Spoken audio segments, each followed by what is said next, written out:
the last you guys had left off, the group of you had been invited to a dinner at the Open Lord's Palace in Castle Waterdeep, where you were met with a number of individuals who,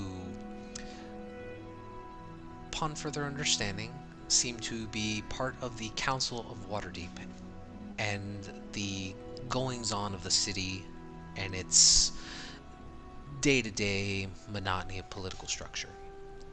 On this particular evening, though, you guys were asked to attend while the Zulkir of Thay and his ambassador beseech the Open Lord and the Council for aid in a ongoing war that has displaced many Thayans.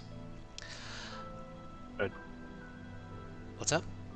That was Okay. out of character comments because I hate Faye.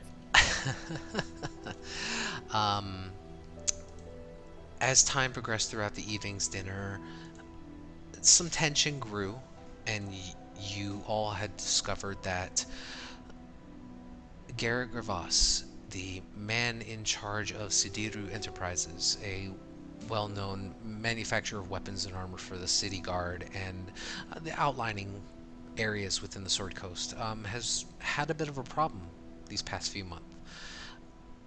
Apparently, a roaming band of individuals that call themselves the Crimson Five have been attacking their caravans of precious metals along the Long Road. And it has all but stopped production. And it's been quite a nuisance as material is not being delivered to the city and it is backing up manufacturing of very important needed items.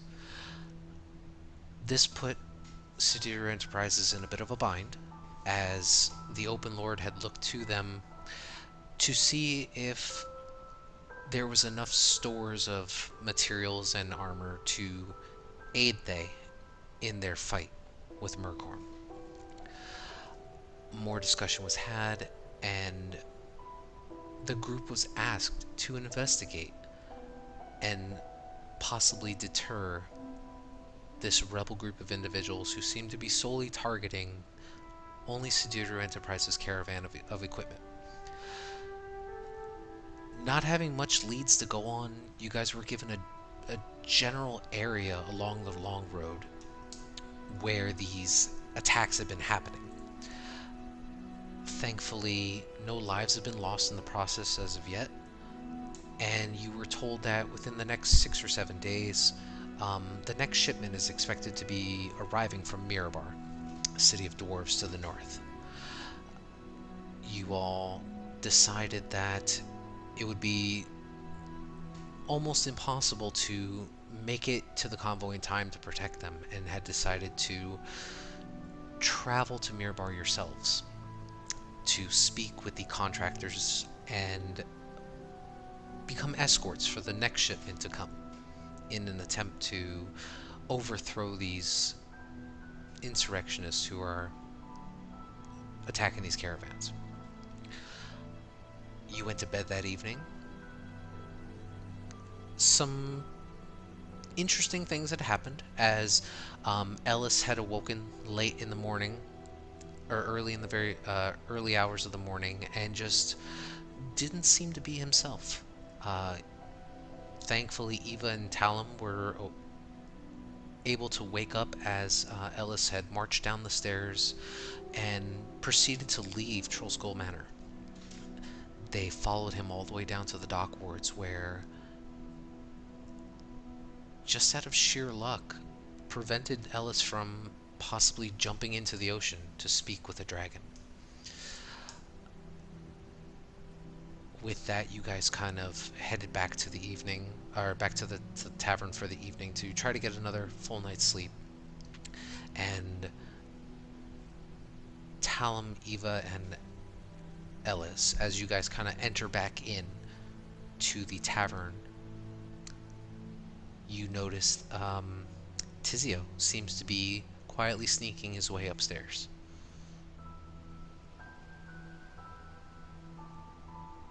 Where have you been, Tizio? You kind of bailed on us for the dinner thing. Um, I had something kind of came up, and I had to step away for a moment. Kind of walk around and clear my mind. Did you find what you're looking for? I found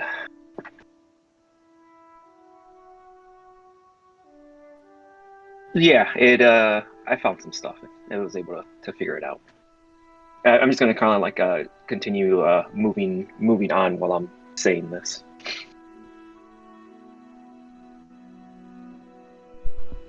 Yeah, not a problem. Well, good night then. Okay. Until evening. So, as quietly as he can, just uh, a feeling of, thought washing over him, Tizio just proceeds on in front of you guys and heads off to his bedchambers for the night. Um, you all eventually find some semblance of sleep, and then you arise the next morning to the crisp, dewy air of the now approaching summer. All seems to be well within the city. What do you guys wish to do for the day?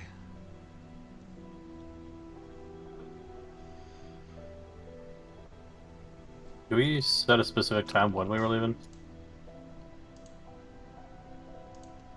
For Mirabar?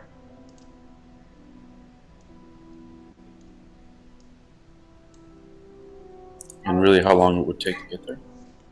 Did they say anything about that? It's like I think as though we traveled as far as we could, as fast as we could. It would take like a full week to get there. Roll an She needs some intelligence check, horses. Calarian. Well, you told us last week. I told you how far it would get to Tribor where the attacks were happening, not to Mirabar. Well, can I just go look at a map? Where are you going to find a map? Do you have a map? Oh, there's a map somewhere. In the city. There, Before breakfast, Calarian wanders the streets looking for a world map. There we go. Get a map and then let's get some horses. Wait, we're talking over breakfast or something. They worked it off with. Before we go, Ellis has got some trouble. I think we should take care Yeah, of. I need to do the dragon. That's a bit vague. Maybe share a little more. No, I'm done sharing secrets. That's all I want to say. Do the dragons? That stone that he's calling Bruce, it wants to go talk to the dragon, and it almost drowned Ellis last night trying. And then when he tried to throw it away, it blinded him. So we need to get him free of this stone before it causes us more trouble on the road. I didn't know librarians could be evil, but they can. And Bruce is an evil librarian. So Weren't you guys gonna talk, like wake me up last night to tell me to do like prepare my spells or something? Definitely. Is that something we were doing? I mean, maybe I don't remember. That was a long. That was like a week ago. What time was it when we got back? last night when you guys got back, it was probably like 3 o'clock in the morning, almost 4. It was super late.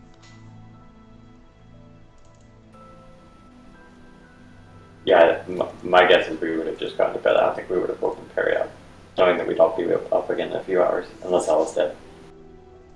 I guess I don't know how.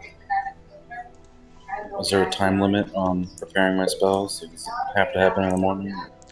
Well, I mean, usually when you wake up for the day is when you pray to your god for guidance throughout the day. Yeah. So if you're trying to adjust your spells, you could do that now.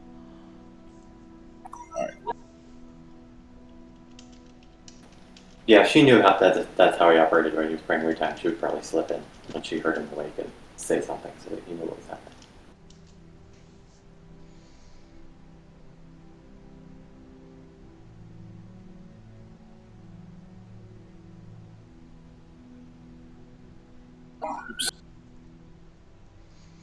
So you said, I guess, could I do a check to see if it's cursed or not, or if Okay. it was to Make an even Arcana check. suspect that I was cursed? Yeah, make an Arcana check. Are you trying to check Ellis or the stone? I think the stone would be an easy correlation. If he throws away the stone, something happens. Yeah. Okay. Um, Ellis, do you relinquish the stone? Oh, right. Well, I mean, yeah. If in the house, I'm okay being blind for a bit. Okay. Can I see the stone? I mean, Bruce, yeah, just be warned. Don't spend more than an hour with it, or he'll ask you for secrets, and then he'll steal your vision. But here you go. So yeah, as soon as Ellis tosses you the stone, Ellis, once again, your vision becomes black as night. You are no longer able to see. Hey, fuck you, Bruce.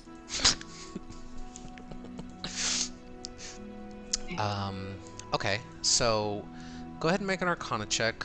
You already did, perfect. I mean, as you kind of stand there and just look over this stone and say a little prayer to Moradin for guidance, you get the sense that maybe this stone is sentient in some way. You're not quite sure if the stone itself is a curse or not, but I would say with that roll, yeah, you would know that having this stone and relying on its power comes at a cost.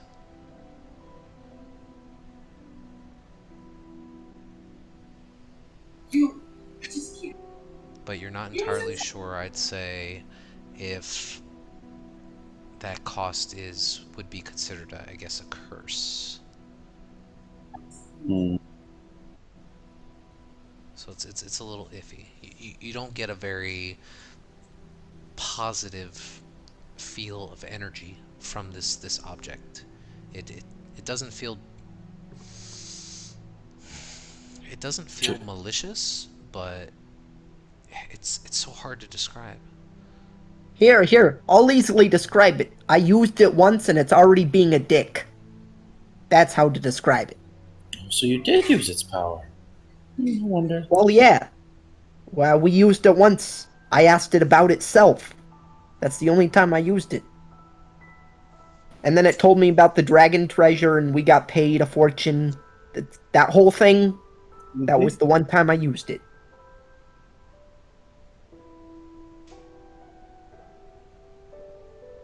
Oh, that's this stone. Okay.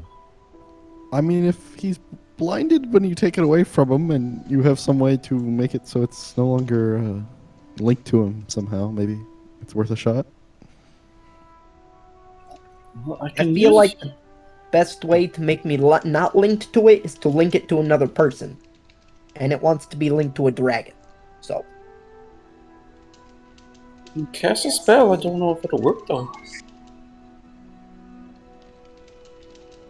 Give him back the stone. Okay. And then I'll cast Remove Curse on Ellis. Well, as soon as you hand Ellis the stone back, his vision returns. So you can see now that his eyes, which were almost kind of like cataract looking when you were looking at him, as soon as you place the stone back into his hands, it crystallizes and he can see once more. You cast Remove Curse. Let's see. I guess would it be better? Oh, sort of meta-y. Never mind. No. This is fine. Let's say would it be better to not have him hold it and then do it without? Yeah, if he's blind when you cast the spell, then we'll know how it works. Well, no. This is what I'll say it happens. You hand the stone back to him, and then as you cast Remove Curse, those cataracts that you saw over Ellis's eyes that were causing that blindness, like You watch as they didn't just like blink away. You saw them kind of disapparate and dissolve away from his eyes and out into the air and scatter. And Ellis, immediately you start hearing Lily's voice yelling at you. Ellis! Ellis!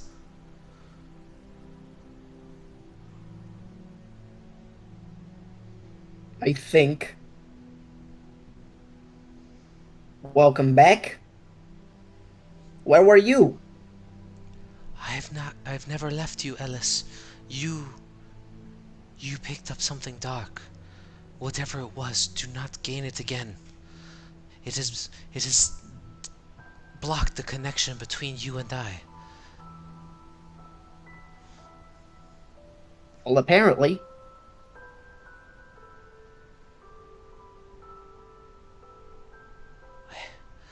I've been worried sick. I have not been able to contact you these past over a week now. Oh, how sad. Well, I guess you're back now. I never left you, Ellis. But be more mindful of what you pick up in strange places. I mean, it was a rock that told me stuff in my head. Not much different than you, except you've been with me my whole life, so, I thought I'd try a new parent for once. Anyways, welcome back. We're getting rid of the rock, or whatever, so. Yeah, so you are currently unattuned to this item. I am unattuned? Yes, you were forcefully unattuned. Beautiful. Was he just sitting there while having that conversation? Say again? Was he just like staring into the wilderness having that conversation with whatever that was? Yeah. Yes. Well, did that work? Yep, seems to have worked. Mr. Brucey, no longer keeping hold of me. So do we want to give it to the dragon, or do we just want to, Nah, I mean, we don't have to now, do we? I would your vote against giving it to a dragon.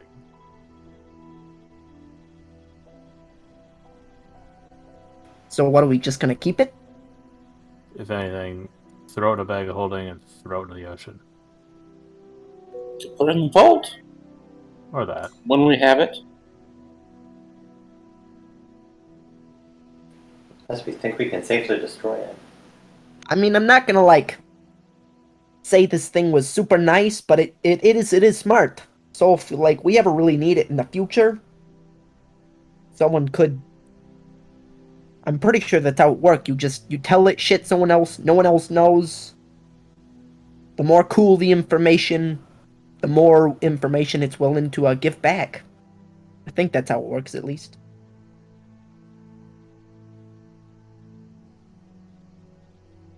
It only cost me some of my energy for the day. Not exactly safe, but maybe worth keeping around. Well, here's the rock, and I'll toss it to... I don't remember who keeps the bag of holding, but I'll toss it to them. That would be me. Okay. So you place the stone. I guess I'll slide it in there. No, I'm just kidding. Okay. I guess one question would be, how will it affect you other than the bag of holding? We'll keep it in the bag of holding. It should be okay. I'll let you know if I start going blind. Another thing. Did anyone tell me about the belt? Ever? Belt. I do not think so. Okay, just checking. What belt? Belt of dwarven kind. You know, Ellis, when I was out shopping, I found some cool magic items. I don't know if you'd be interested in one of them. Hey, oh my god, that sounds so much better than these stupid goggles I'm wearing. Yeah, I mean, it's over at that store down the lane. I don't Hey, know. I know where that is. It's been 20 days yet? No. It's been like 24 hours. Does this mean Talum told us about the amulet?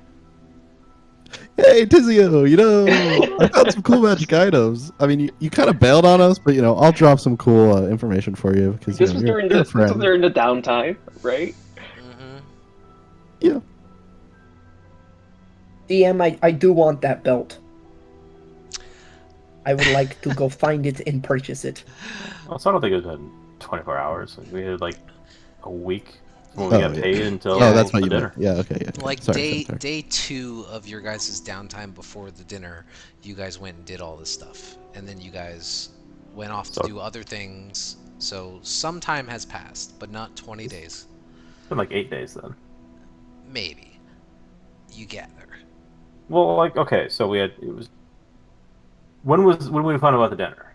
It was the same day we got paid, and how much time passed between then and the day of the dinner? 10 days passed between the day you got paid and the dinner. Yeah. So correct. So Remember you have you 10 more days. saying it was the full week. Hmm? If we did it on day 2, then day 10 would have been the dinner. Or am I misremembering things? No, that's about right. Sounds right. But All right, so what are you almost trying half to done. determine? Yeah, you're about halfway done. Ellis, roll me an investigation check with advantage, because Talum told you where to go. I was gonna say, can I go with them to? So you can Yeah, either just see if both you- roll an investigation check or one with advantage. Mind if I throw one in there then? I was gonna say, you want me to take care of it, Ellis? I got a plus something to it. Yes, please do. Okay. I am not in the mood to roll with a +0. Okay. Quickly enough, within the early morning hours of the city of Waterdeep, you are able to make your way down to the trades wards, where Talum had directed you to go find this very small oddity shop. And once within, you find a proprietor there that is just in the process of cleaning out what appears to be some old materials, some frames, or some kind of pieces of metal. You're not entirely sure. But as you step inside, kind of turns to you and says, "Oh, welcome. What can I do for you?" I've been in trouble keeping up my pants. Got anything to help? I believe there are some places to buy standard belts and such. Not too far from here, actually.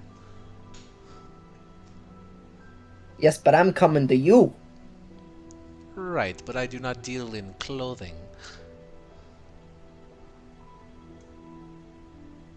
I don't think he's catching my drift. maybe be more clear. I want a magic belt to keep up my pants. Make a persuasion check at disadvantage. Make a what? Make a persuasion check at disadvantage. Okay. It's super early, and you're talking about.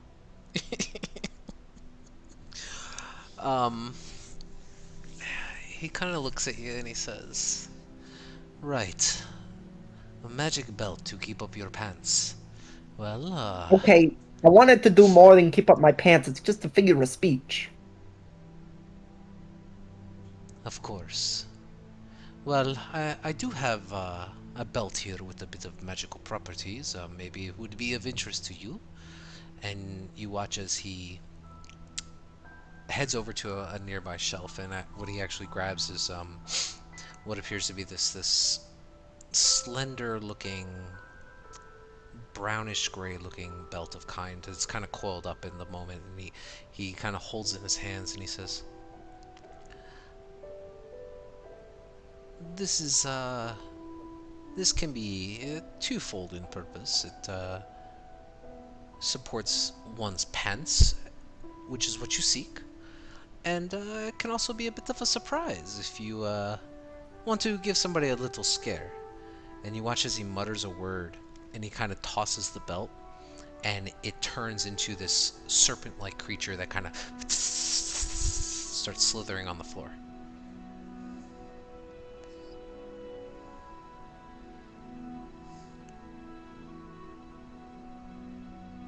Hmm.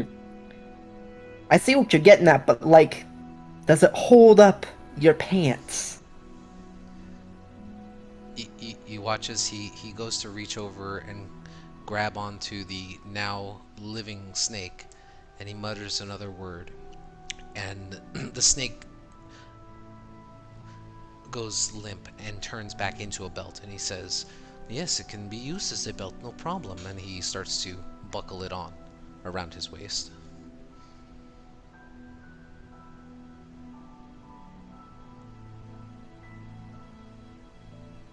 I don't think I'm getting through. Does this belt help me see in the dark? No, why didn't you just ask? I have that one over here. You should be more Okay. clear when you ask for things. On the streets, the phrase "keep on your pants" means stay alive. Well, we're in my establishment. I don't live on the street, so I... Do you want this belt or not? I'll take the one that helps me see in the dark. Yes, please. Okay, you can see he's a little bit perturbed. He reaches back under the counter and he pulls out this rather gaudy looking, thicker leather belt, and he kind of sets it onto the table and he says, "I happened to come across this here a couple weeks back. Some adventurers who delved into the Undermountain. Well, let's just say they no longer want to be adventurers. But nevertheless, this aided them as they traversed those terrible depths. It will help you see in the dark." So they leave behind. Very nice. Mind if I try it on real quick? No. If you wish to purchase this, it will cost you 5,500 gold pieces.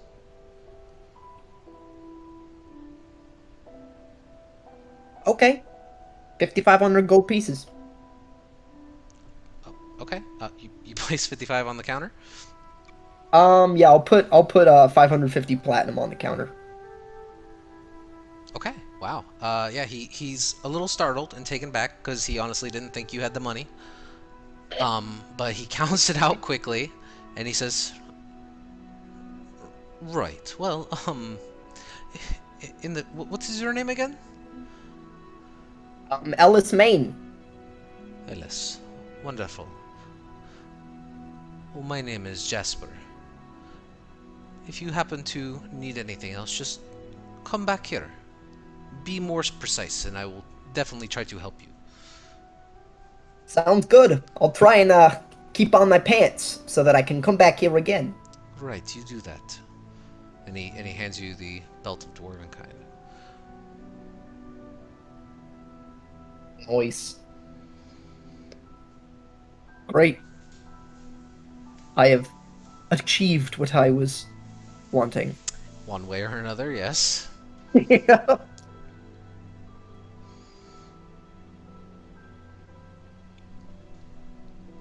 that all you guys are doing there? What else did the other those adventurers leave behind? A number of odd sorts and things, but it's been quite a busy week. There's been some commotion going on at the Yawning Portal, and there's been an influx of people coming in. Oh, what's been going on there? Some lady named Obadiah has been gathering up people to venture further down into the Undermountain for excavation purposes. New recruits seem to be eager in risking their lives for unknown treasures. So they've passed by many of the local shops and have paid up front for a lot of the gear that they think they will need on their journeys. Assuming you're making bank right now, then. Gonna retire early? Kind of chuckles a little bit. Well, as long as business is business, I do not plan on going anywhere. It's a nice little shop you got here. So yeah, tell me, like what do you have left? second. As I kind of start browsing around like the counter area. Okay, make a perception check.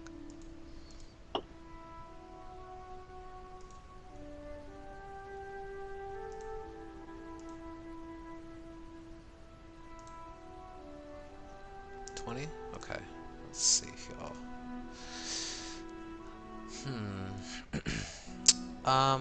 I mean, you see a number of things. You see what appears to be like this old clay jug of some kind. You see a couple crystal vials of various different colors here and there scattered. Some of them seem to have been almost completely, dried out because the corks aren't on there very well. You see a rather fanciful looking ring, and then a bunch of other oddities and knickknacks in the area.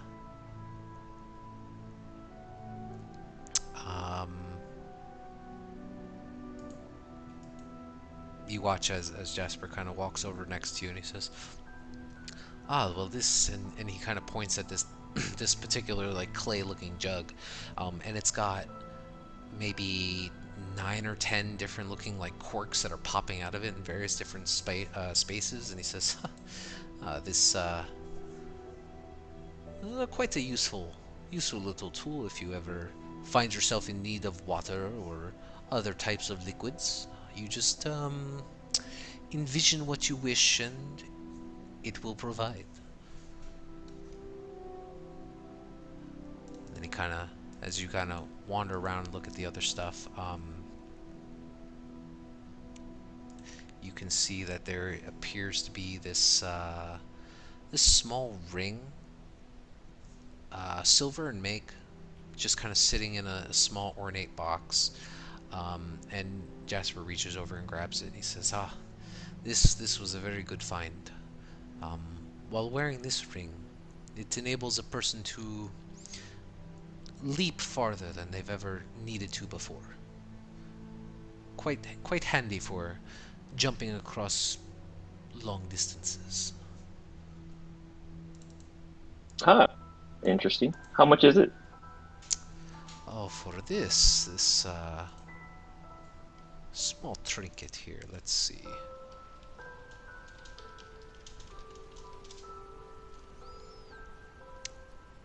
Well, I think I could part with this for a mere 3,000 gold.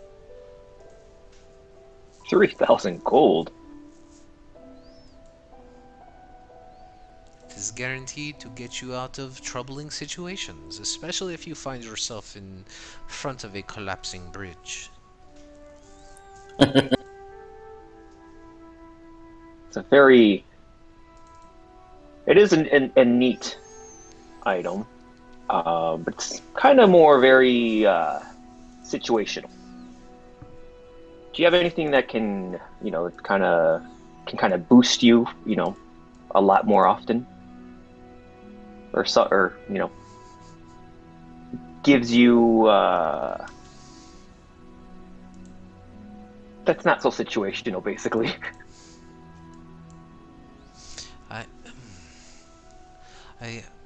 It is hard to understand one's wants and desires without knowing specifically what they are looking for. There are many, many enchantments that you can find for small, mundane, day-to-day things that are much bigger, larger enchantments of more rarer quality, but I mean, what I have here is what you see. What in particular are you trying to find? Oh, I was told you have some amulets here, but I'm not seeing any. At least I believe it was an amulet. Could be incorrect. Make a persuasion check with disadvantage. What? Because you and Ellis are wasting his time. I am making business with him. Oops, that's click the wrong thing. You are window shopping. You said Wasting persuasion. his time, but just gave him 5,500 gold. You said persuasion, correct? Mm-hmm.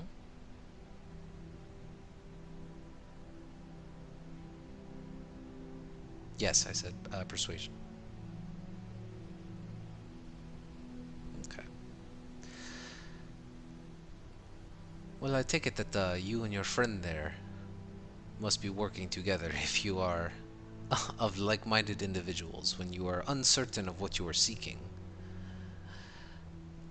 But yes, I believe I had something similar like that not but 3 days ago. It was an amulet of health. It boosted one's constitution, made them a little more resilient in battle. If that is something that you seek, I unfortunately no longer have it. Damn that, was it Obadiah you said? Well, she's not the one that came here to purchase things. Adventurers throughout this past week have been rushing through and picking up everything that they could. Correct. It's all her fault. Well then, sir, I will bid you farewell and like the shop. Can't wait to see what you start bringing in. Well, I only collect with those who wish to sell to me, so if you happen across things and need to relinquish them, just let me know. Do you have a card? Anything like that? He kind of like gestures out into the air. No, I do not. But you're welcome anytime. Problem, sir. See you next time. Of course. And he kind of waves you guys off as you exit the premises.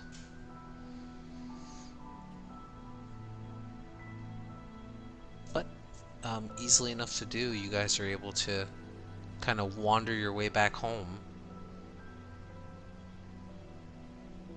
Is there anything else you guys wish to do? Oh, hey, Alice. Nice belt. That'll really help you keep your pants on. Dude, I know, right? I think so too.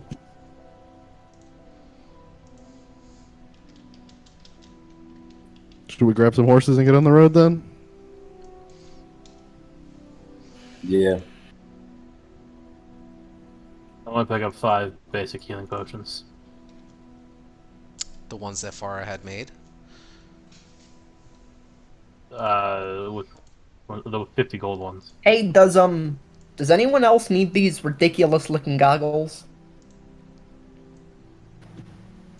What do they do?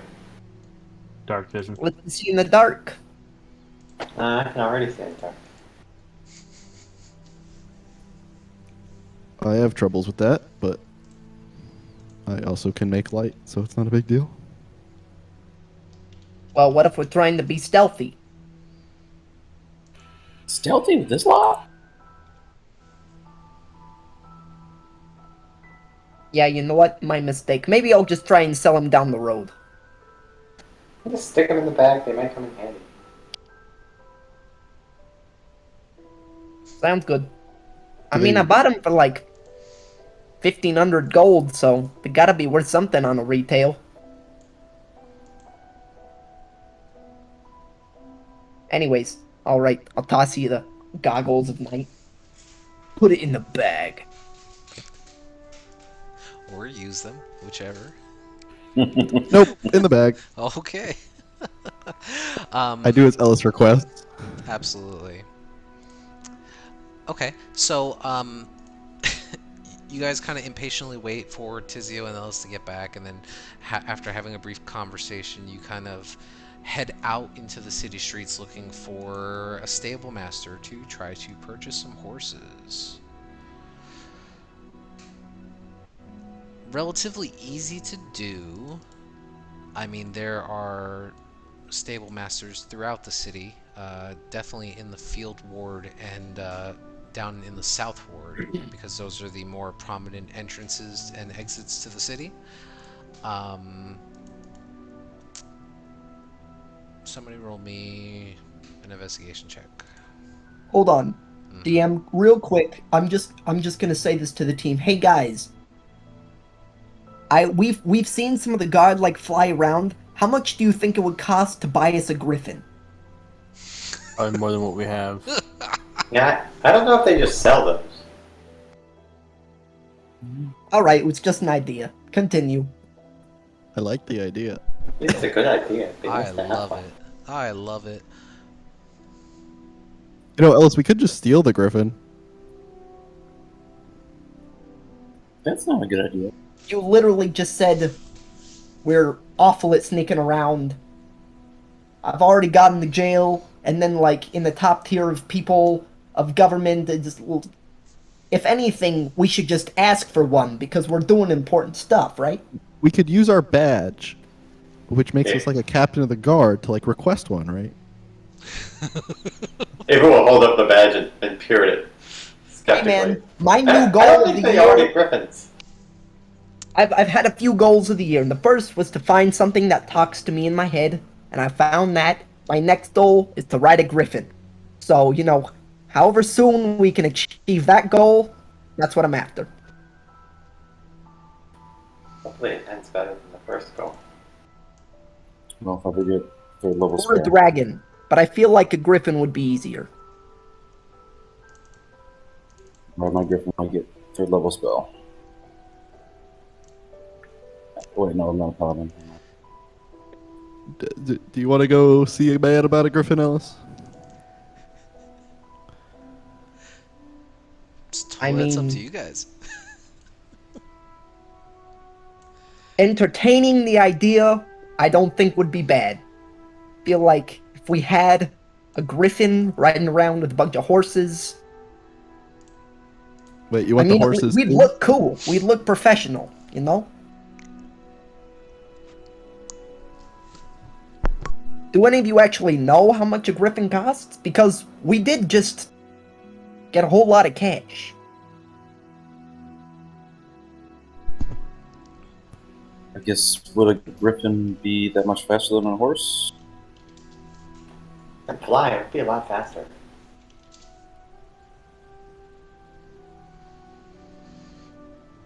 Well, it's just the way travel works is different from just moving, I think, right? Not saying I'm much of an animal person, but I would kill an army to have a griffin as you know, my best boy. Do any of us know how to fly a Griffin?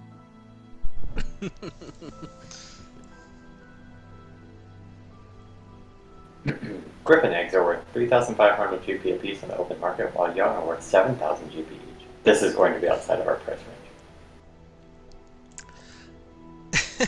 So I mean, obviously up to what you price it at, but this feels unlikely to leak. I mean, in game, I mean, you guys are certainly welcome to try to talk with the Griffin Cavalry of Waterdeep, because you know they exist, and inquire about relinquishing griffins for your personal use. Absolutely, please do it.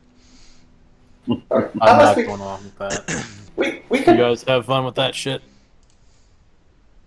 just ask them where they get their griffins. Surely there's some I mean, supply. Clarion's just gonna go buy some horses. I'll go with Calarian. Ava, you want to go see about some griffins? Probably have their own aviary and breed their own griffins. Yeah, That- but I don't know. it's Now I'm just curious. supply chain for griffins. Well, get the horses. We'll meet you at the stables. Let's go.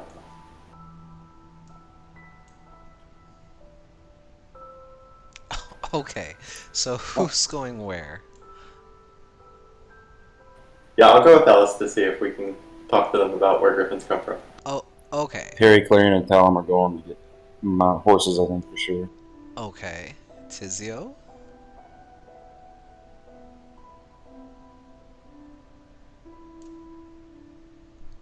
Tizio, where are you going? I apologize. I'm going with Calarian. Okay, so it's super easy to get some horses. You guys, since you know you're heading out of the North Gate anyway, you head up towards the Field Ward, where you can find a number of stables. How many horses are you trying to acquire? And One to per what- person. One per person. Okay, so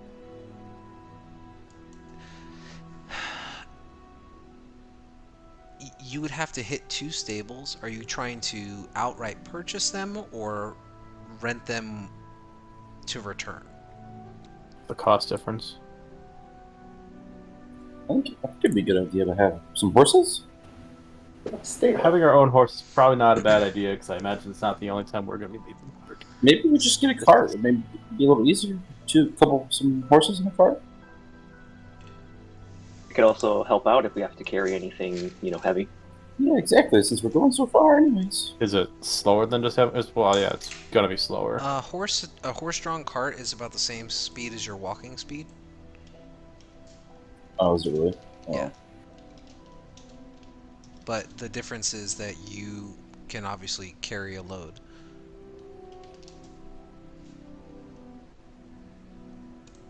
So if you guys are just kind of walking on foot, I mean, you would make it roughly about the same speed, because that's like a draft horse versus... And if they're carrying a group of people, it slows them down just a little bit to where it kind of evens out to your walking pace. But if you guys were just getting riding horses, obviously this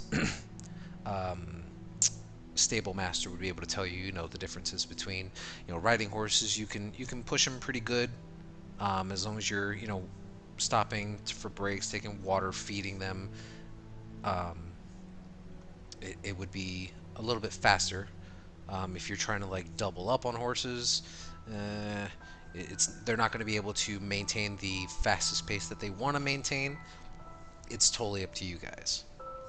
But if you are trying to get individual horses to purchase for yourselves, each riding horse costs about 75 gold per horse. If you were trying to rent the horse, it would be about 25 gold, and then that would be per horse, and then you would have to pay, I think it's about 100 gold up as a deposit to get it once you return the horse back. Let's just buy the horses, because there's no way they're coming back. Yeah, 75 gold. It's like Horses in D&D changing are that. disposable. Okay, so... Am I gonna have to have like a special horse because I'm so big, or is it just No, a one riding size fits horse. A riding horse should be capable of handling you. They can carry up to 480 pounds. how much is my armor? Like 65. I think you're capping like 320 maybe at worst. Yeah. Draft horses, a little slower, but they can obviously carry more weight. If you wanted to inquire about a war horse, which is, a more sturdy breed meant for carrying large loads and moving quickly, Like a riding horse plus draft horse mix, essentially. Yeah. They are way more pricey, and they'd probably run you about 500 gold, especially because it's a short notice thing for them to relinquish for your purchase. We will take 6 However, disposable horses. Calarian can just summon one, so... What? I can't. So with the paladin spell? Yeah. I don't have that. It's called summon. It's called Find Steed, and you can summon a warhorse. Yeah, it takes a spell If he slot. prepared it. Yeah, that takes a very valuable spell slot. Yeah, but it lasts forever after you do it. Yeah, it lasts until the horse dies. We could just summon us 6 horses as we drive, and then Oh, we like- get rid of the shitty horses. Downtime activity. You can only summon one. Oh, okay. Yeah, because I'm pretty sure the other ones would just go away. My Or every paladin would just be fabulously wealthy from selling horses. Oh, it's not even loading on Roll20. This is great. Anyway, so if you were to purchase... Oh, hang on, I'm reading Find Speed now. Oh, okay. Well, it's not a spell you currently have today, right? No, I still want to read it though. Uh-huh. Oh, he could get an elk? That's dope. Harry, I don't wanna Harry know. is going to get a horse. Okay, so it will cost you... it's 75 gold for the horse, and then if you wanted to pick up some like oats and stuff for how long of a travel? Is it a week on? I guess we never you determined how guys- far it To is. the Tribor Trail. Right. Apparently, If we you're- don't know. you can talk with the stable master. You can try to get a general sense from the surrounding peoples. It can take anywhere from 2 to 3 weeks to reach Mirbar, depending on We, how the route you go. you generally wouldn't carry 30 days worth of food on you, right? There's going to be places to stop. There's cities. We can buy food as we go, right? Yeah, you can just taverns, right? Yeah. Or taverns or something. Whatever. If you guys are sticking to the long road, there are places to restock along the way. We can also hunt or, do. Horses can eat grass. It'll be fine. Yeah, it's true. I'll buy a week's worth of. Sure, oats for 'em. it'll cost you like 8 silver. It's not much. So if I were to use like find speed, So, go ahead. is it just like a normal looking horse, or does it have like glowy, like style shit on it? You summon a spirit that assumes the form of a horse. So you are summoning almost like a familiar. So it's gonna look ghostly in nature or have some kind of energy apparating off of it. So someone would see it and be like, "The fuck is that?" Not, "Oh, that's a horse." Possibly. Okay. Well, I don't have it. We buy 5 more horses. Okay, so yeah. If everyone's buying a horse for themselves, it's 75 gold each or 450 for all 6. Can So I try to barter? I'm sure Eva would. Sure, if you would like to. But, What are you guys trying to say? we're making a large purchase here. Some people will. Yeah, exactly. The bulk discount. There it is. We're giving you a lot of business up front. Absolutely. Go ahead and make a persuasion check.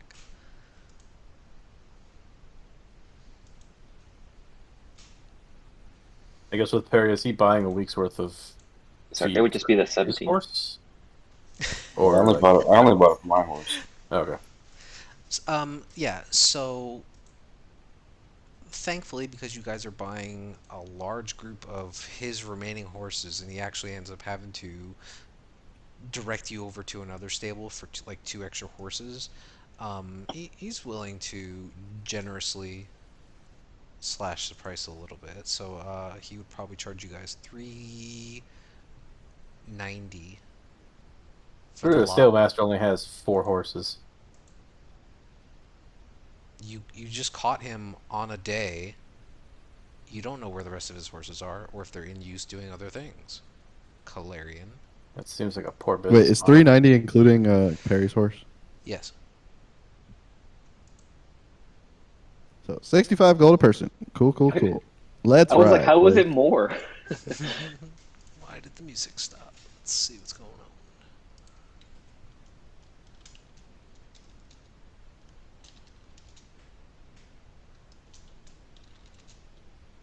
Oh.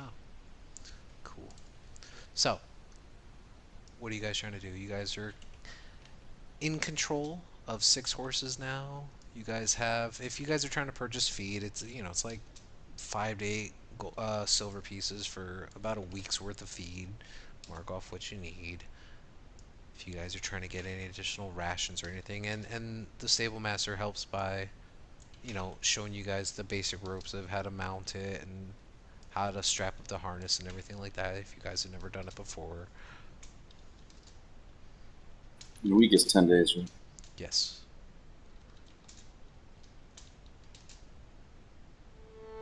There we go. One of these songs is busted. But relatively easy enough to do.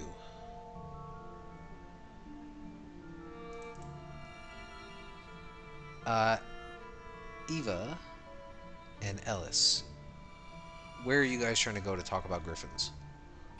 We are going to find the headquarters of the Griffin Guard. Make an investigation check. I am so bad at investigation checks. That's How's this what helping? you're doing. Oh, is he?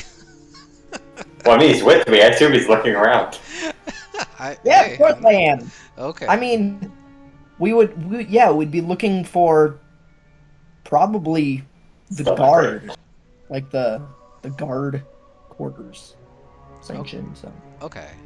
So one of the city watch individuals that you kind of bump into in the street, you flash your Waterdeep crest to them, and they go, "Oh, right. You probably want to talk with March Cravond. They are in charge of the Undercliff.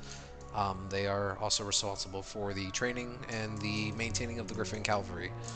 And they kind of point towards Mount Waterdeep. Wait, like on top of the mountain? Yep. And he goes, "Yeah. I mean, obviously, the Griffin's natural home is up high. The entire Griffin Cavalry resides up at the top of Mount Waterdeep."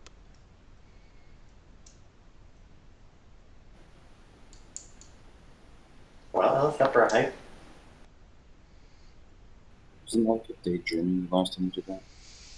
It took you guys some time to climb up the mountain to go find that monk, yeah. But you're welcome to. Tizio, the guy would tell you, Tizio, that nobody in the city sells griffins. Any griffins that are trained or bred here within the city are solely for the city guard, and they're under the watchful eye of the Griffin Cavalry. This is a he would tell you that this is a no-fly zone essentially for any inhabitants within the city. Talum, are you able to relay that to Eva and Ellis? No, but let's hope Eva figures Whoa. it out. Let us I mean, hope. We could climb all the way up there, but we'll have our friends waiting, and maybe this is something to look into at another time.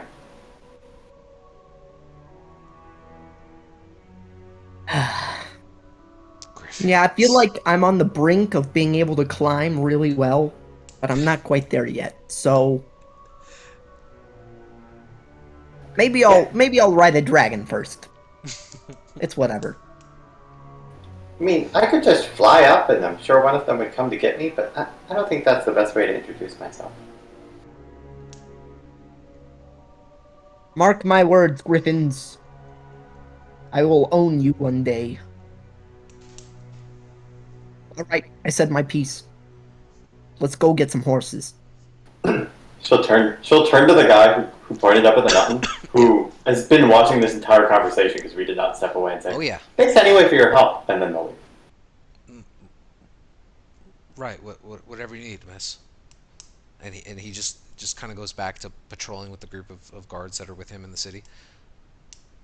But yeah, it's super helpful being able to kind of flaunt a little bit of authority, and the city guards seem to be obliged to do what they can to support you.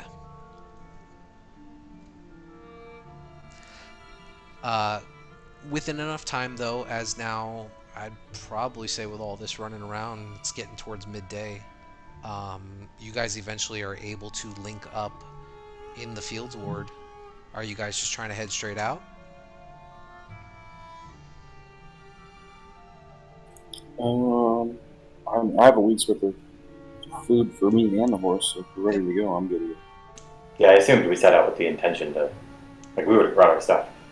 Yeah, okay, perfectly fine. I was just double checking. Okay, so as you each kind of like grab your respective horses and you just double check your things and start loading up onto horseback and just getting a sense for everything, you slowly start to proceed out through the north gate, where you can see that there are a number of city guard that are here just keeping patrol on the border of this gate, as it is one of the main entrances. It's not like dead or anything like that. You can see that there are a couple magistrates that are on both sides of the gate that are just in the process of logging people who are entering into the city, taking down certain bits of information. Same things you guys did when you first walked into the city. And you also recall almost the same procedure when you guys were exiting through the south gate way back when.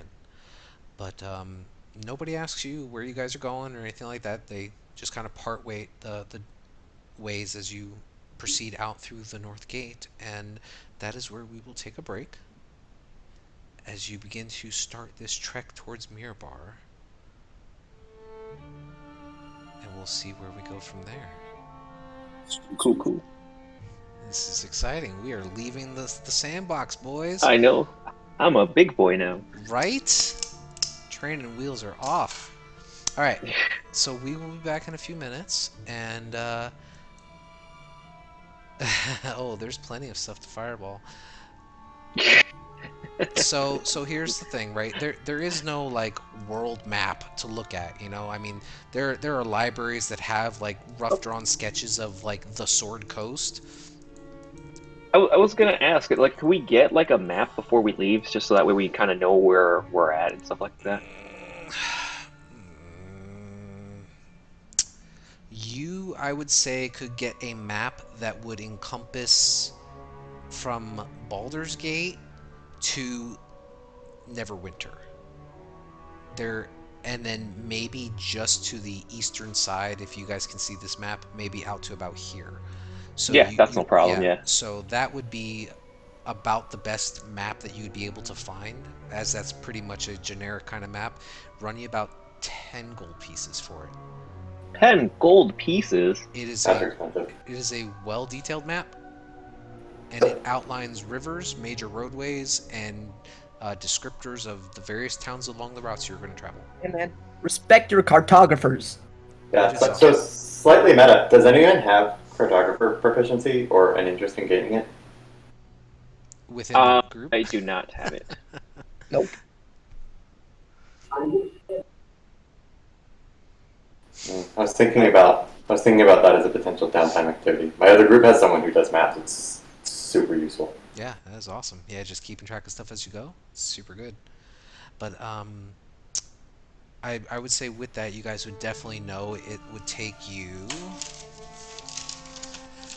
Since you guys are leaving now, it's going to take you approximately 8 days to reach Tribor.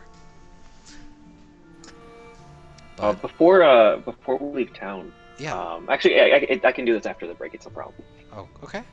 Yeah. So we'll take a quick 5-6 minute break, get some more coffee, and when we come back, we will set off on day 1 of our journey.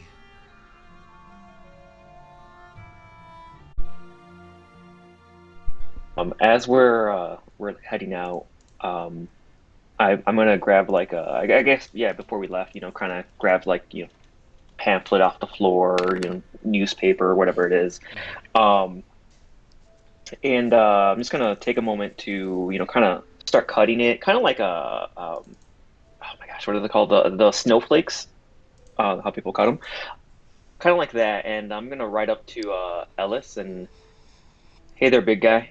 I know you couldn't get your Griffin, so hopefully this helps. And I'm gonna put like a cutout. I'm gonna use my magical tinkering of like a cutout of like some wings to make it seem like his horse has wings, like little tiny ones, obviously. And it's gonna emit the sound of kind of like a flapping wings as he rides. Okay. That's pretty awesome.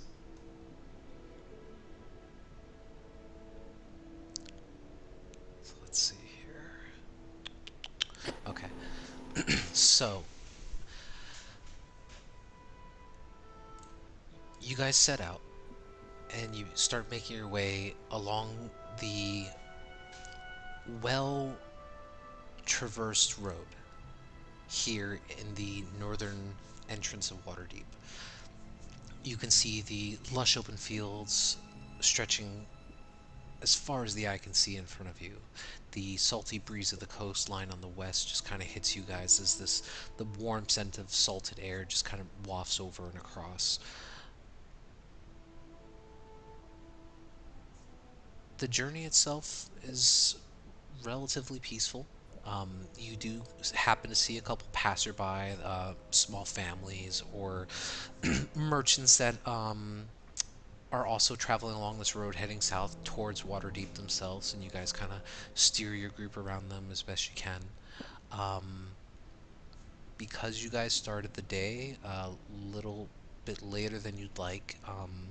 You guys do end up getting towards sunset, and you haven't reached the first pit stop of um, shelter for the evening that you guys know is along this route. This very small hamlet called Rassalantar. But you guys can try to push on for another hour or so into the dark if you'd like, or you guys can try to set up camp. That's up to you. I said we push. Some of us can't see in the dark. I can't see in the dark. Hey, literally, just we have shit for that now. I have a pretty neat trick for just making camp. A trick? Well, a spell trick. Like one of those tents that set itself up? Sure. If itself is me staring at a book for 10 minutes. That's good, because we didn't think to bring any tents, did we? Did nobody bring tents? Well, we don't need one, luckily, so we're good. Goggles. We have those. Mm-hmm. So, I don't know. I guess if everybody's good with stopping, I can make us some camp. That way we don't have to ride through the dark.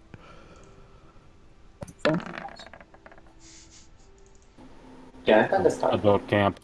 Oh, okay. So I have them huddle around me for 10 minutes, and I cast tiny hut so they can all walk in and out. Sounds great. I was saying, in the meantime, while he's doing that, can I just kind of check around the area? See if Nope, there's you have to any- stand next to me. Ah, you are the worst. I also want to check the weather. How the spell works. What's the hut work? You what's want to check look the like? weather for the? Oh, yeah. What's your hut look like? What does the ground look like? What are the trees? What do we got? So it's completely open field. You don't see any trees in this first long stretch. You guys traveled for the better part of the afternoon into the evening, before the sun is now just starting to crest over, and like in the next hour or so it's going to get completely dark. Make a perception check.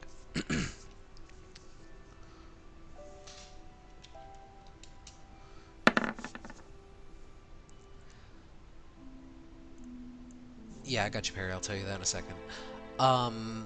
Just kind of looking around the general area, I mean, it all appears to be rolling grassland hills. Some patches appear to be higher than others.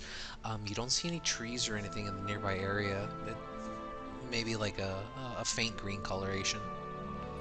I make it, kind of like a browny green, kind of just. I mean, it's Sure. obviously going to stand out, but whatever. Yeah, of course. Doesn't need to be bright orange. Yeah, and I mean, you guys are kind of shifting off the roadway a little bit, so you're not just like parking right in the middle of. Yeah, yeah, for sure. So, Perry, as he's kind of setting up this small, muddy green-looking hut,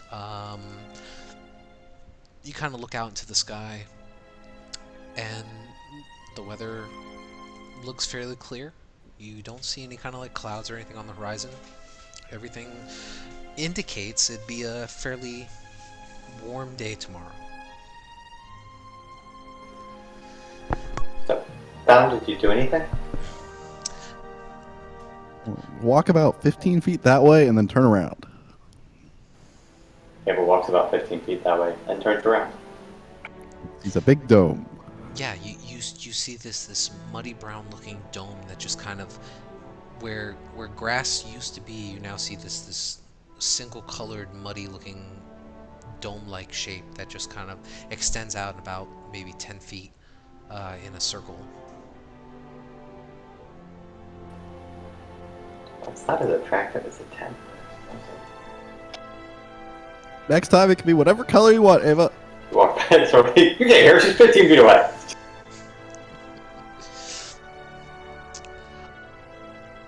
So, you guys set up for the night.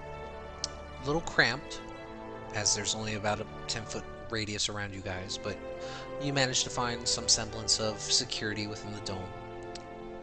You just kind of allow your horses to roam around the general area for the evening, keeping as best tabs on them as you can. You guys just going to bed for the night? I still think it's a good idea to set up a guard. Yeah, I think a watch is not a bad idea, Perry.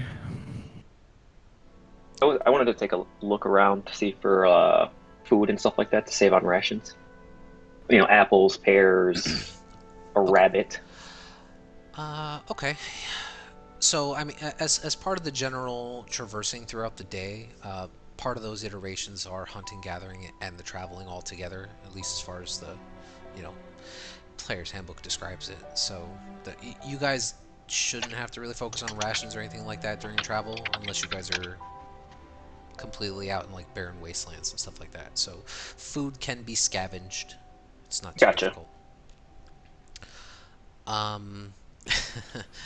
I will play music while everyone's doing whatever they're doing. Yeah, absolutely. So as you guys try to, settle in for the evening, and darkness now completely covers the open fields around you. Um, again, are you guys like lighting a campfire or anything like that? Sources of light. Guard shifts. If you guys are doing guard shifts, it's going to be 3 shifts.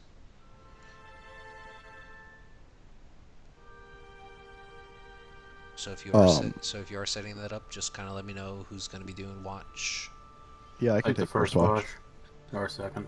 You can. Well, 2 people can do it. That's perfectly fine.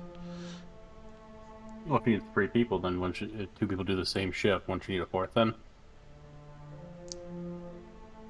What? You get double No, perception check. you get double perception, right, or 1 with advantage. But no, I'm not saying Yes. like two people don't have to be. You can have 2 people on one shift, 1 person on another. It's how you guys want to do it. Well, there's 6 of us and there's 3 shifts, so we might as well two. Very good idea. Okay. So I would like the first 2 people staying up for watch to go ahead and either make perception checks individually or 1 with advantage.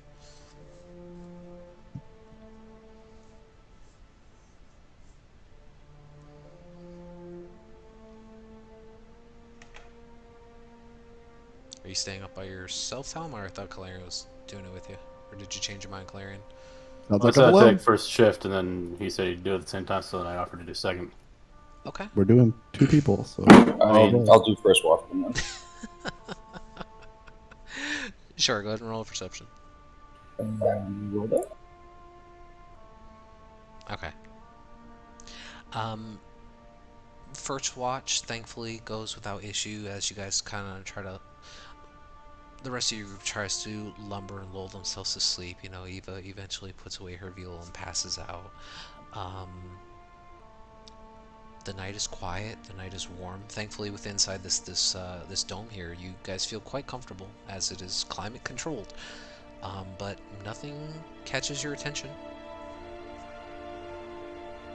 Eventually, your watch comes to an end. Whoever's on the next shift, go ahead and roll me a perception check. I'll take it with Clarion. Sounds good.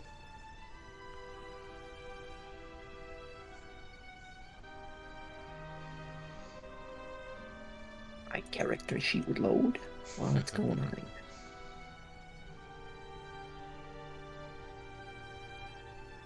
Oh boy. Gotta restart Roll20. Give me a sec. Okay.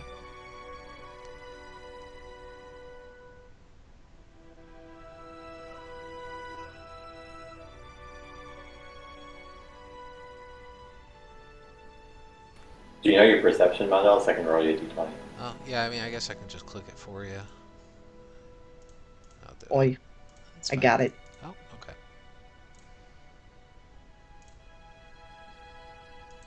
Oh, mine is starting to lag now too. That's crazy. There it goes. Oh, okay, 15. Okay. So, I mean, you guys are woken up for your shift, and all seems to be quiet. Thankfully, hasn't been an issue. You kind of sit there and you stare out into the vastness of the green fields, and just thoughts run through your minds, thinking about the journey ahead, thinking about all the things that transpired within Waterdeep.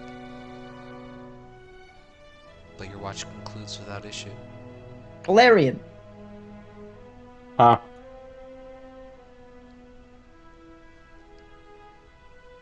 you strike me as like a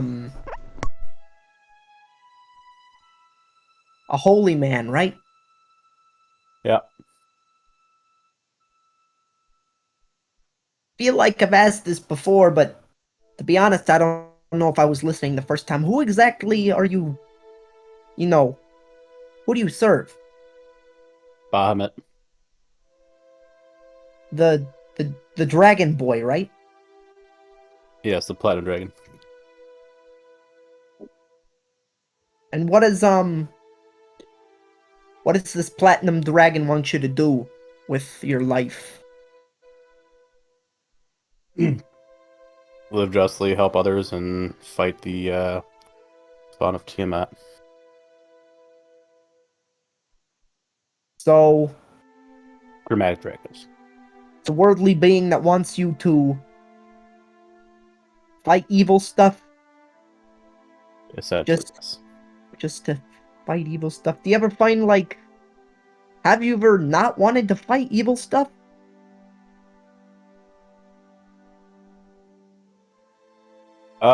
No, but the world isn't exactly black and white. So what some may consider evil may not necessarily qualify as evil based on another person's perspective. And have you you always been a person of Bahamut, or I don't know, why were you drawn to him of all the things in the sky? Why the platinum drag boy? Drag boy.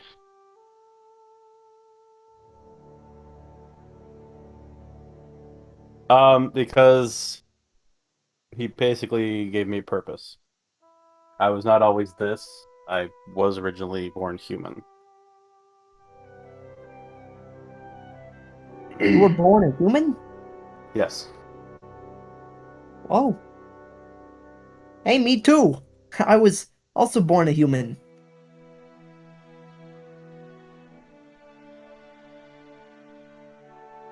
Congratulations. Yeah, I'm not really, not totally human either. Don't know if you could tell. But mostly. What do you mean? Well, you know, my speaking in people's heads. Let's just say I too got chosen, except I didn't really want to be. So, guess I'm trying to find the reason to, I don't know. I've got a person in the back of my head telling me to fight evil stuff, but I've never really found the reason to it. It's not someone who necessarily saved me, it was just luck of the draw, I guess.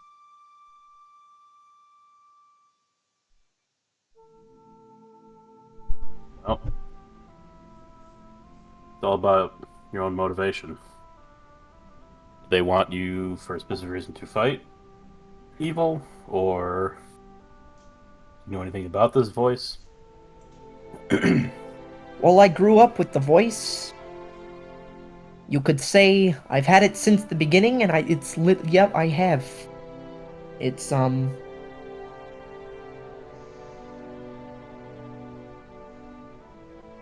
don't know. It's kind of like what you were saying before, where sometimes you can't really tell the difference in the gray areas. And I think I find, like, some enjoyment and thrill out of doing it, but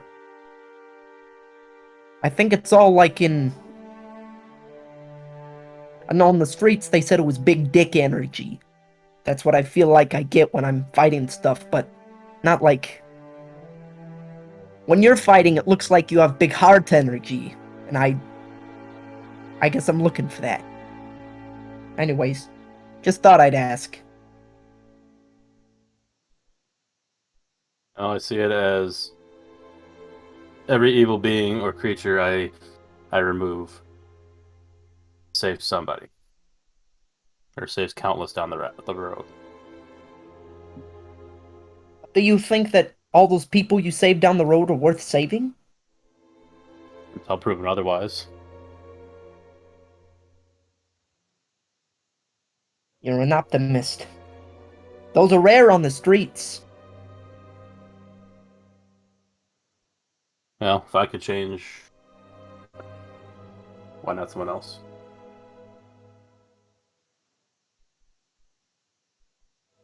Very cool. Hey, next time you steal a kill from me, by the way, I'm gonna punch you. If you can land it. I'll try my best. All right. With a bit of a grin on both of your faces, you guys start to wake up the next watch for the end of your shift. Go ahead and take a GM inspiration, both of you. That was awesome.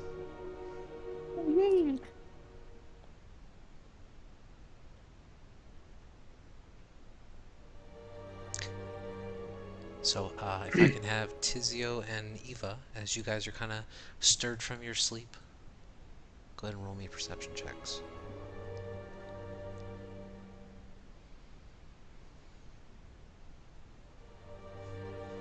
Okay. The hour is late. The wind is calm. You can hear the slight motions of the horses that you have trotting around your guys' small hut. Everything seems quiet. It doesn't bother you at first, but then the both of you both hear what sounds like the horses being startled. Not extravagantly. They're not like in an uproar or anything, but they seem to be awake and moving.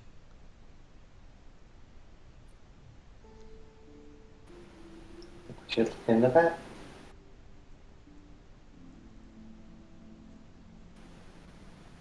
I'm sorry, can you repeat that? The horses, I think something startled them. Should we go check? Yeah. Should we wake another before we go? I can message one of them. It's not far. If something happens. Alright, I'm gonna power up my armor to get kind of sneak up stealthily. Yeah, okay. Yeah, I'll stealth them. Sure, go ahead and roll stealth checks.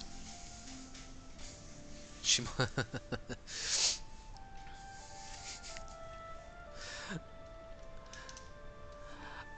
let's see. Okay.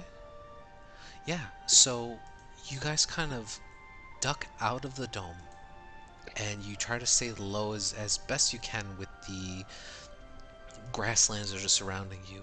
They're not very tall. It's not the easiest to conceal yourself, but thankfully, because of your guys' dark vision, you feel a sense of awareness as you are slowly crouching through this open field, and you can see maybe about 150 feet or so out, just barely making out these shapes because of your perception roll, Eva. You see what appears to be about 4 figures that are currently in the process of like shifting through the fields, almost maybe circling you in your direction. Human figures, animal figures. It's too hard to tell at this distance, especially in the dead of night. I'm assuming our like spell stuff hasn't like reset yet, correct? Not currently. Okay. I'm going to. Hang on a second. Maybe I should have read this beforehand.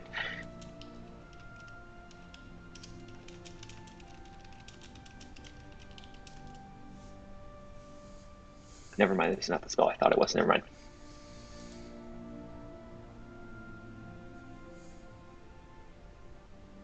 I'm going. Even though I get advantage, I'm gonna try to use my the glamored starter leather to kind of make it seem more blend in with the environment, I guess. type thing, and just kind of try to hide and keep an eye out around. Ooh, that's a good idea. When she sees him do that, Ava will just turn green, and like all her clothes will turn brown, like dark green. Okay, yeah, so you're using your head disguise to try to camouflage your guys' selves as you feel now that you've blended in more with the surrounding environment.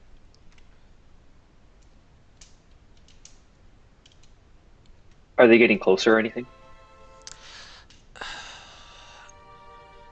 Once Eva kind of points it out to you, because she just barely made out these shadowy figures in the distance, you kind of take a moment to focus and listen, and yeah, you're not entirely sure because they still seem to be about maybe 100 or so feet out at the moment, but they seem to be slowly coming towards your direction.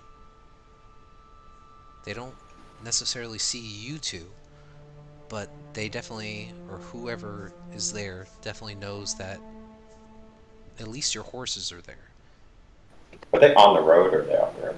They're not on the road. They're kind of meandering through the open field, like you are. Okay. I'm gonna message back to Alice and say it might be nothing, but something's coming. I think it knows we're here. Okay. Ellis, you are sound asleep. You don't hear anything. I can't wake him with that. Nope.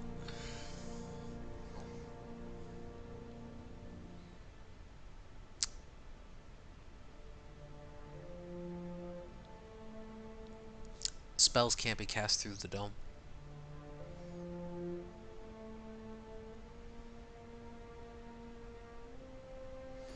Ah, well, she didn't know that.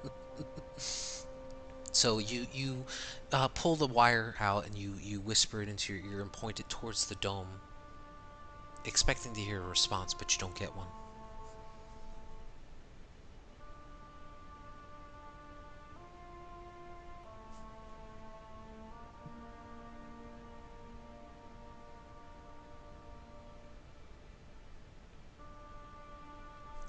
You can see now that these figures are slowly starting to get closer to you guys.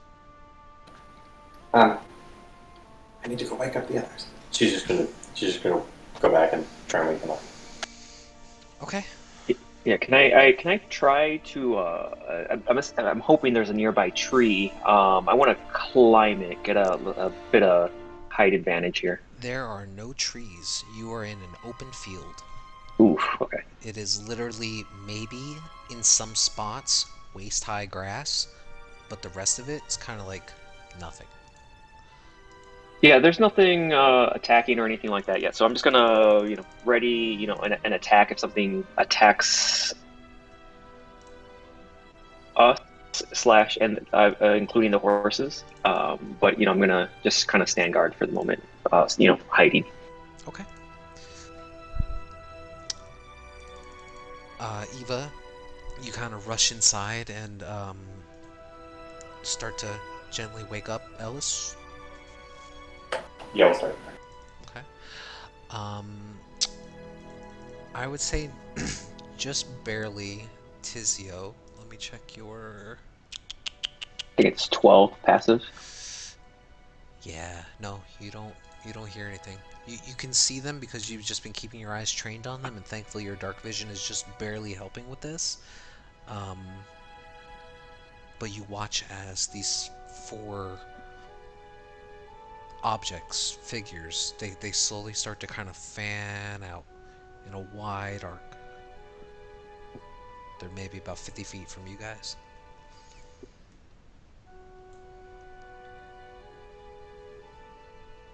And you can just barely make out now as they kind of step closer into your dark vision range. Appear to be human. And they appear to be carrying some kind of like crossbow or something in their hand. They're wearing these like worn bits of leather and pieces of metal here and there, and you can see that they're just kind of like signaling to each other and pointing towards your direction, but they don't notice you.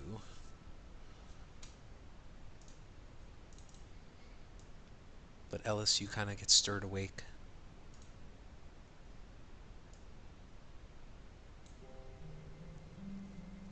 Hmm? What's going on? Something's here. Or I think I don't know. They looked like they were sneaking up on us. Maybe bandits or something.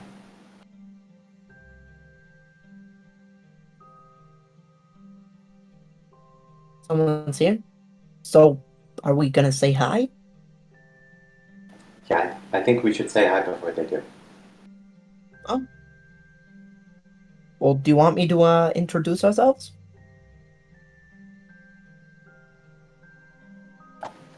You go. I'll wake up the others.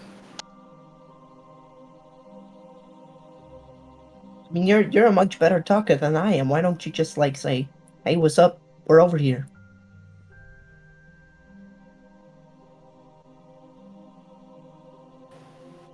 No, I'm not sure they came in the middle of the night to have a chat. Oh. Well, we can introduce ourselves the other way. Yeah, that's what I was thinking. Yeah.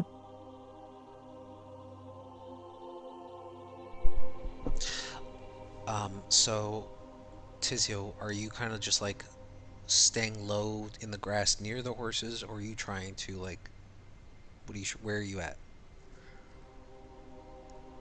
Yeah, near the horses because I wasn't sure if it was going to be you know, humans, humanoid type figures, or if it was just, like a pack of wolves. So I Right. wanted to get close to the horses. Okay, how close are you? Um, 15, 20 feet away. Okay, so I would say, I'd probably say closer to the 15. okay, what I would say happens is, as these figures start getting closer and closer, you can see now that one of them appears to be like a very gruff looking human male, maybe in his 30s or so, and you can watch as he kind of slowly walks up and he kind of like rests this large crossbow down at his side, and he kind of starts reaching a hand out towards one of these your horses, and he's just like,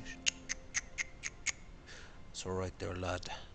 I don't know who left you out here, but we'll find a good place for you. Alexander, come help me round up these guys." Are they humans? Like they can see in the dark? You don't know. But I have night vision. Yeah, you have night vision. You see them, and they look humanoid. Okay, so I can't make out what kind of race they are essentially. No, Um, they look like humans. okay. But you can I'm see going now. to shoot a. Obviously, the horses are tied up, so Uh, it's where did you guys tie them up to? Because I mean, you're kind of out in the well, open. But well, I yeah, wouldn't. sure. We'll say you Oh, found a way to tie them up. Sure, but you can see that this human is currently in the process of like undoing the reins to try to like free the horse up. well, yeah, yeah. I'm gonna shoot a one of my lightning things up into the air. And what are you doing with my horse? Okay, make an intimidation check.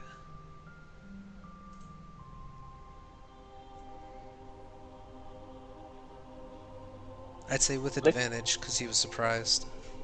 Oh, well, I clicked it. It didn't show up, so we'll try this again.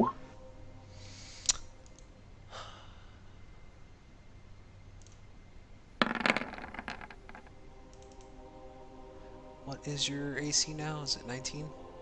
20. 20. Okay. So, Oh, I should change that. Sorry. no, you're fine. So what happens is you all hear this now as you're sleeping within the dome, and you wake up to this loud crackling sound of thunder as it just emanates from out in the distance, maybe I don't know, 40, 50 feet from you guys, and you kind of are startled awake. And Tizio, you kind of stand there and shoot out this lightning bolt, and it startles both the horses and this guy, who immediately like grabs his crossbow and tries to shoot at you, and it just shoots right past you, missing. But he goes, "What? Who the hell are you?" Doesn't matter. That's my horse. I, I didn't see anybody around here with these horses. We just thought they were left around. understand your concern, but that's my horse. Please back away from them.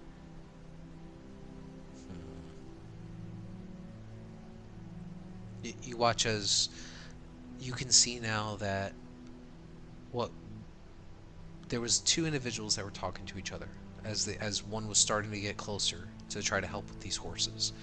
You can see now that there are two other individuals that start popping out from the sides, and they look over, and the gentleman that he called out to, Alexander, he kind of looks over towards you and he says,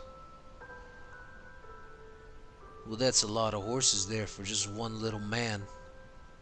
I don't think you'd be needing all of them.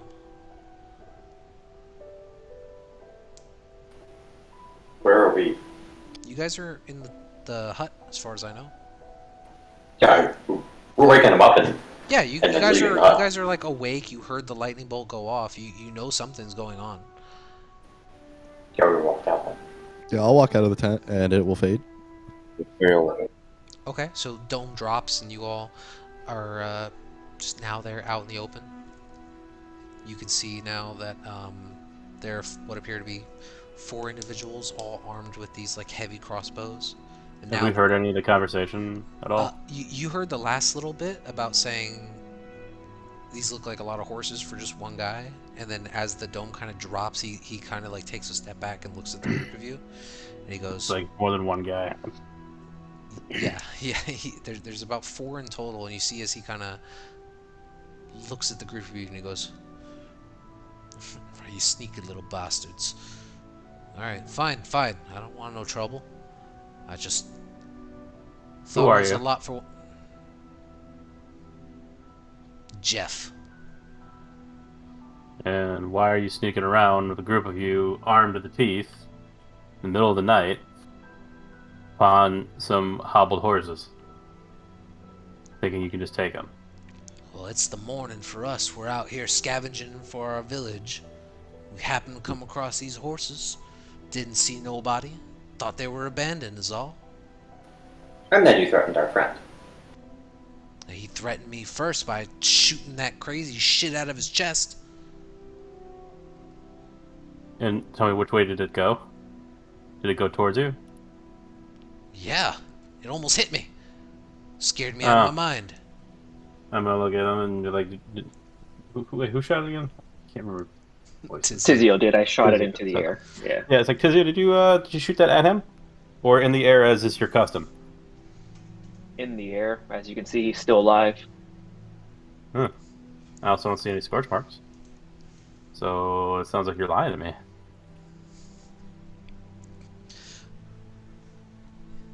You weren't here. You don't know. Don't just come out here accusing me of nothing. Oh, I know Hey, him. dude, if you don't mind, we're trying to get some beauty sleep. So if you got no business, you're free to go. Peace. Make a persuasion check.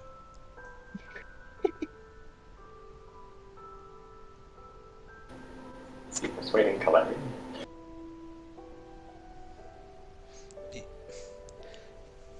There's a little bit of look of anger on his face. You're not entirely sure why, but he kind of spits at the ground in front of you, and he just says, "It ain't worth our time anyway." And he just start walking back out towards the grasslands, heading northward, as best you can tell. And wise decision. How many of them were there? Or You I'm guys saw not able to tell. 4. Well, you don't have dark vision yet because your helmet's not done, right? correct, but So, but the group tells you there appear to have been 4. Talon probably casted light, to be fair. Sure. Whatever you guys need.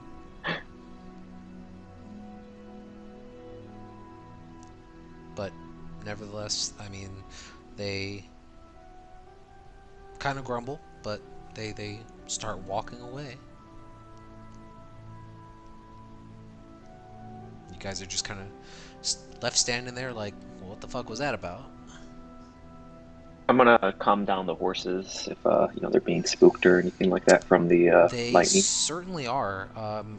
2 of them kind of jotted off about 30 or so feet. Go ahead and make an animal handling check. Oh god. Oh god. I mean, you shot lightning in the air. You said you were going to call them.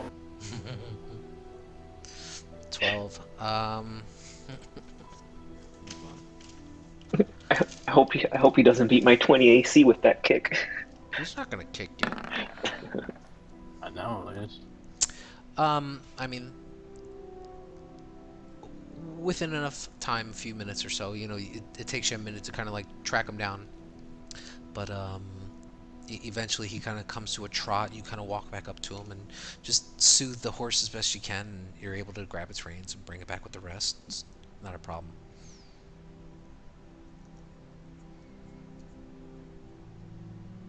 But I mean, it's still very early in the day. I mean, you guys still got maybe a couple, 2 or 3 hours or so of rest before you finish out for the evening. And So thankfully, it's like, what time is it? Like 4 in the morning or something? 3 in the morning? you'd guesstimate, yeah. Yeah, So he's morning for them, huh? Dude, you guys want to get some more sleep, or Yeah, gather get an around. early start? But I'll make another hut. We don't.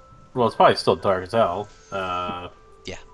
So maybe next time let's camp in a wooded area. I'll spin in a circle and say, "Do you see any woods?" Yeah, that way. I'm just gonna point around. Could for have went to him. But within enough time, you know, Talum sets back up the tent again, and you guys kind of clamber back in and chatter amongst yourselves for a few minutes before you all kind of finish out the evening's rest. So you guys do get a long rest, and then you wake up a few hours later. The sun has already now begun to coast over and is definitely hitting you guys. Thankfully the dome's still up because he recast it in the middle of the night. But you guys kind of get yourselves ready and prepared for the day. Just kind of recount all of your stuff. Horses still thankfully seem to be there, and you guys can press forward. guys, remember when we had that aberration that made us breakfast all the time? What's wrong with your rations? Nothing like salted pork or whatever you got. I miss the aberration.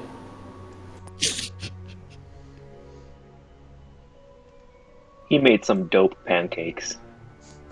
Well, I'm sure we'll find a new spy soon enough. Can anyone hear a cook? I mean, I think all of us could cook. It's just how good. Well, I can heat food, but I mean, I can make it taste like whatever you want. The texture, that's your own problem. I can make a mean bowl of Kraft macaroni and cheese. And I can make it taste like the fanciest macaroni in the world. I'm pretty good at taking scraps and making turn like leftovers. I'm real good at leftovers. is it always soup, Ellis? Leftover soup? Yeah, man. Soup kitchens? The streets got lots of those. But like sandwiches, like you can stuff a whole bunch of shit, put it between a bun, meal and a half. Ava sighs, uses press to make her ration taste like carrot cake, and grumbles on. Sure, easy enough to do. Okay, so morning breakfast is had. You guys kind of gather your belongings, jump back onto your horses. Something I did forget to have you guys do on day one was animal handling checks for your horses, because I don't think any of you have really ridden a horse before. I mean, I used to live on a farm. We did it the first day of the campaign. That's true, you did. So yeah, so I would say if you guys are traveling at a normal pace, you do not need to do an animal handling check. And I was really hoping he said that he forgot to tell us to level up. That's really what I was hoping. I mean, you guys are pushing forward on the plot line, so that definitely helps your progress. So, I need somebody to roll me a d12.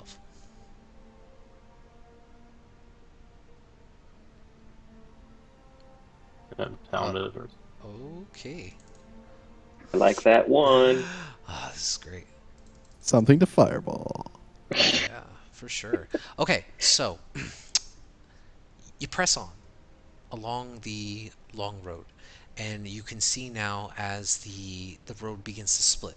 So you know that towards the left, following the coastline, is the high road, but you guys know that all this trouble's been on the long road. So you stick to the right side of that fork, and you begin to push up towards the Sword Mountains. About halfway through your guys' journey, you see what appears to be maybe about six or so farms that are like clustered together in a group up ahead in the distance, maybe about a mile or two. Um, as you guys start getting closer to it, you can see that there are these 8 to 10 foot walls made of some kind of mixture of like mud, stone, and straw. You can see in the center of this small hamlet appears to be some kind of like shimmering or like a pond or something. And as you guys press further in, you eventually come up to Rasalantar, the first small little hamlet on your way along to Mirabar. Can you spell that? Rassalantar.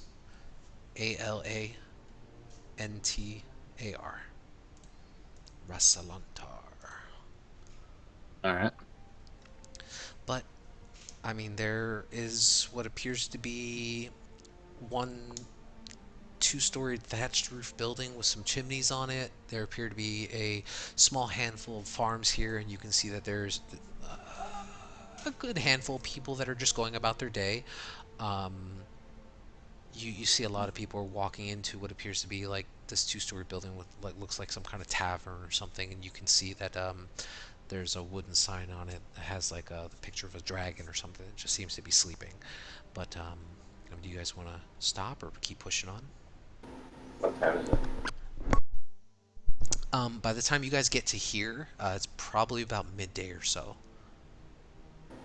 Look, hot food, beer. Sound like you've been away from it for months. A day. I think of every long journey as an opportunity for an extended pub crawl. Oh, okay. Okay.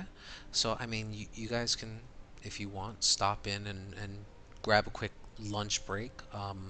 You end up swinging inside this small inn or tavern that appears to be, you can see now as you stop within, it's called the Sleeping Dragon.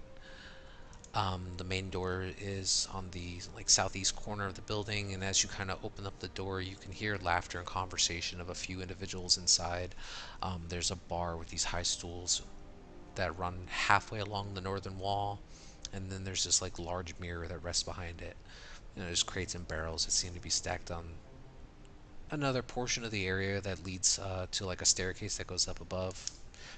Large number of round tables that are scattered throughout the place, and you can see there appears to be this older looking male dwarf that's just behind the counter, just currently in the process of like cleaning. But you guys can definitely roll a D100, Ellis.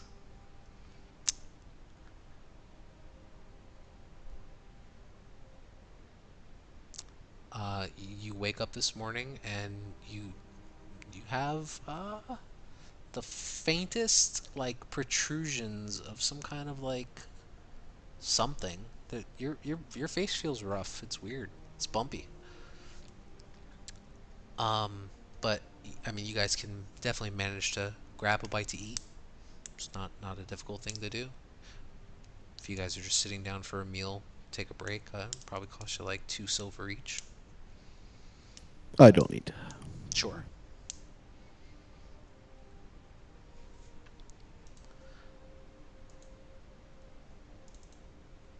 It's a very simplistic place. Not a lot going on here, unless you had any questions of the people within, or you can just wrap up and jump back onto the long road. It's up to you.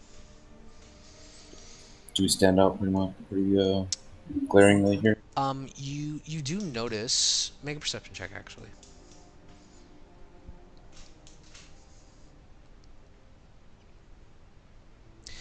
You do notice that the dwarf that it appears to be like the, I don't know if he's a bartender or if he's maybe the proprietor, but he's been quite frequently eyeballing Eva, and you kind of gather that he notices the City Watch badge that's pinned to her. But he's not saying anything, he's not doing anything, he's just hovering around, asking you guys if you need drinks or anything like that, and then maybe once in a while he'll pop up and say like, ah, so you guys heading out now or coming back home? Nope. All's well in Waterdeep, I take it?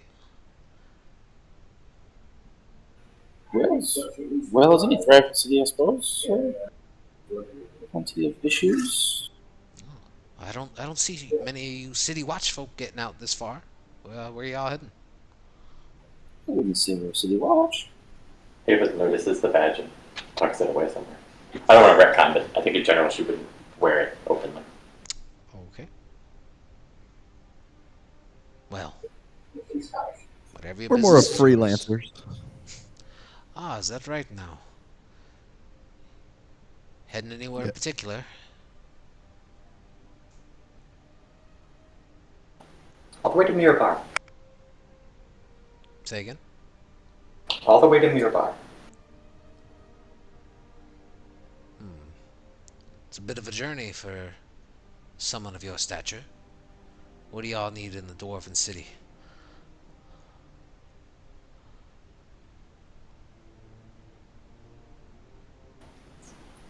Business, helping out a merchant. Well, you'll figure it out once you get there.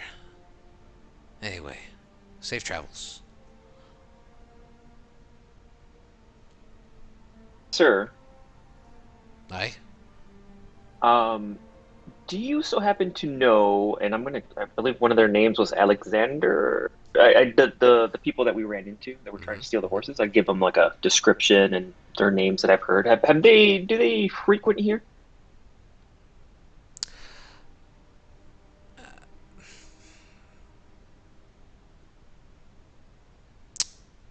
He kind of like tries to remember as best he can. He says, I don't know. There's so many people that come in and out of my place. It's hard to put a face to them sometimes. You know, they all look the same eventually.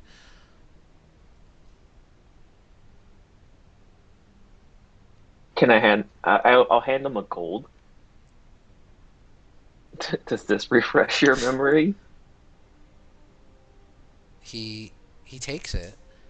He kind of like kinks it in his tooth a bit. He says, "All right, the scrawny bastard with the crossbow. Yeah, him and his lot have been causing a bit of a headache here and there, but well, as long as you keep your valuables on you, it shouldn't be a problem." What's been going on with them that's been causing such headaches? No headache for me. He doesn't bother anyone here.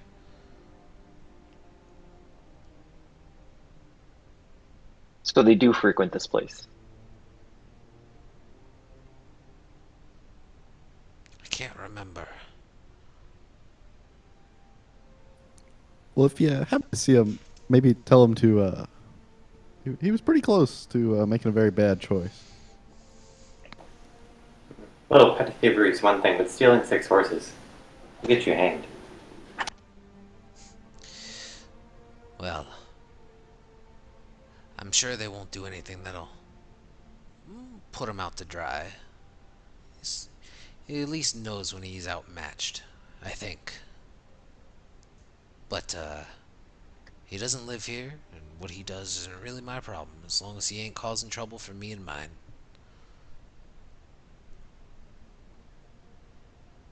If you see him, best to avoid him. That's all I could say.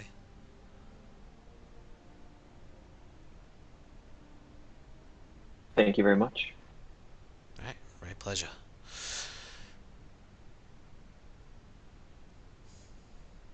But, meals had, drinks or anything that you guys need, and you kind of pack back up, and as you go heading out the door, he goes, "Hey, you elf boy,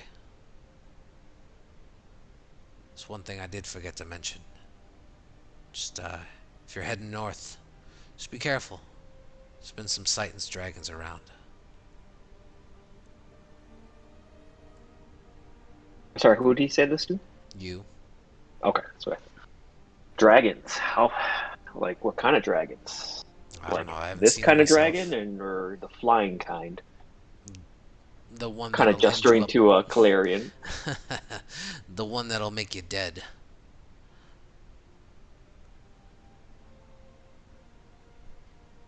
Are they new around here? Have they just been attacking more frequently? It's some green pain in my ass that I don't want to deal with. But I heard he's up near the mountain pass, not too far, heading towards Amphimal. Just be careful. I'm sorry, you said he was green? It's from what Or I've did been I just told.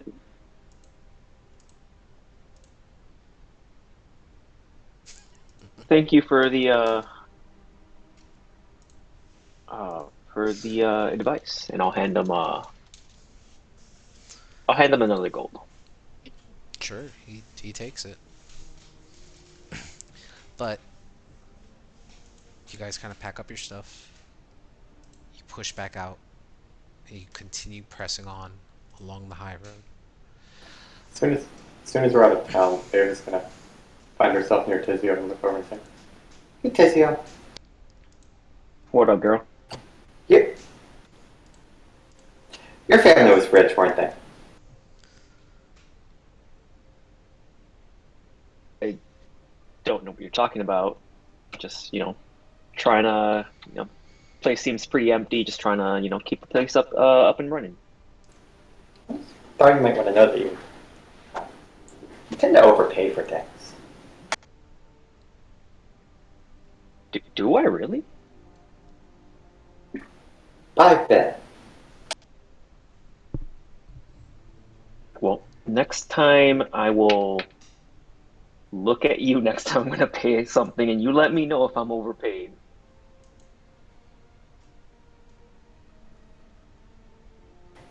Kind of nods.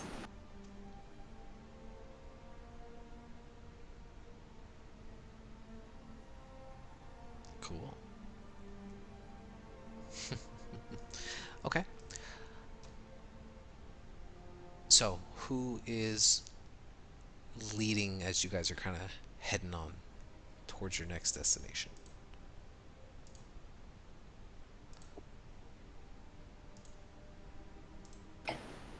Dragonborn up front. Okay. Yeah. So as you guys are now, it's already midday. You guys are full of stomach and of fresh conversation. You can see now out into the distance, to the right and the left of you, what appear to be what you guys would recognize, especially looking at your map, as the Sword Mountains, or at least the start of the Sword Mountains. And you can tell by taking a look at this map here on the long road, there appears to be a narrow passage that goes between this mountain range before reaching Amphail, which is a slightly larger city than to this small little farming outpost here. Um, it's a good chunk of journey, and you guys, unfortunately, because of your start times, you're going to end up probably camping somewhere along this mountain range, at least this evening, unless you guys continue to try to push forward.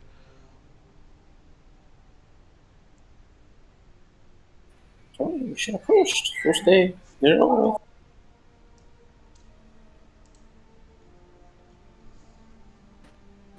Especially if there's a dragon around. Calarian or green dragon's nice.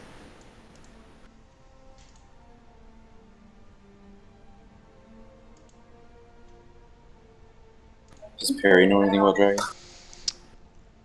Oh, Clarence stepped out for a second. And do I know anything about dragons? Hmm, I am proficient in history. If that helps. you're like all proficient in history. I am not proficient in this. I think it's funny because Perry asked first. Perry, go ahead and roll a history check.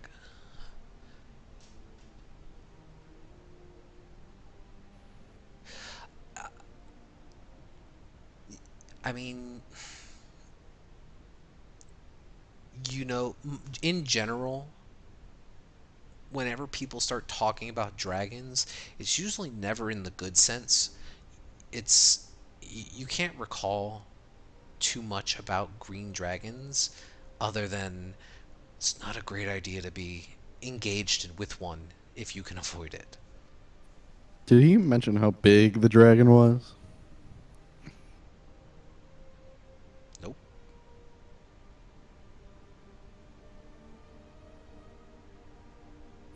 Cool. So, you guys press on, leaving Rasalanter behind you as you push forward. You can now see that the road begins to narrow slightly as eventually darkness is starting to set. You're starting to get towards that, not nighttime yet, but towards dusk, where, 5, 6 o'clock in the evening. And you, you don't hear it the first time. But then as your horse kind of stops for a minute in front of you, Calarian, there's this completely startled feel to it. You hear it the second time.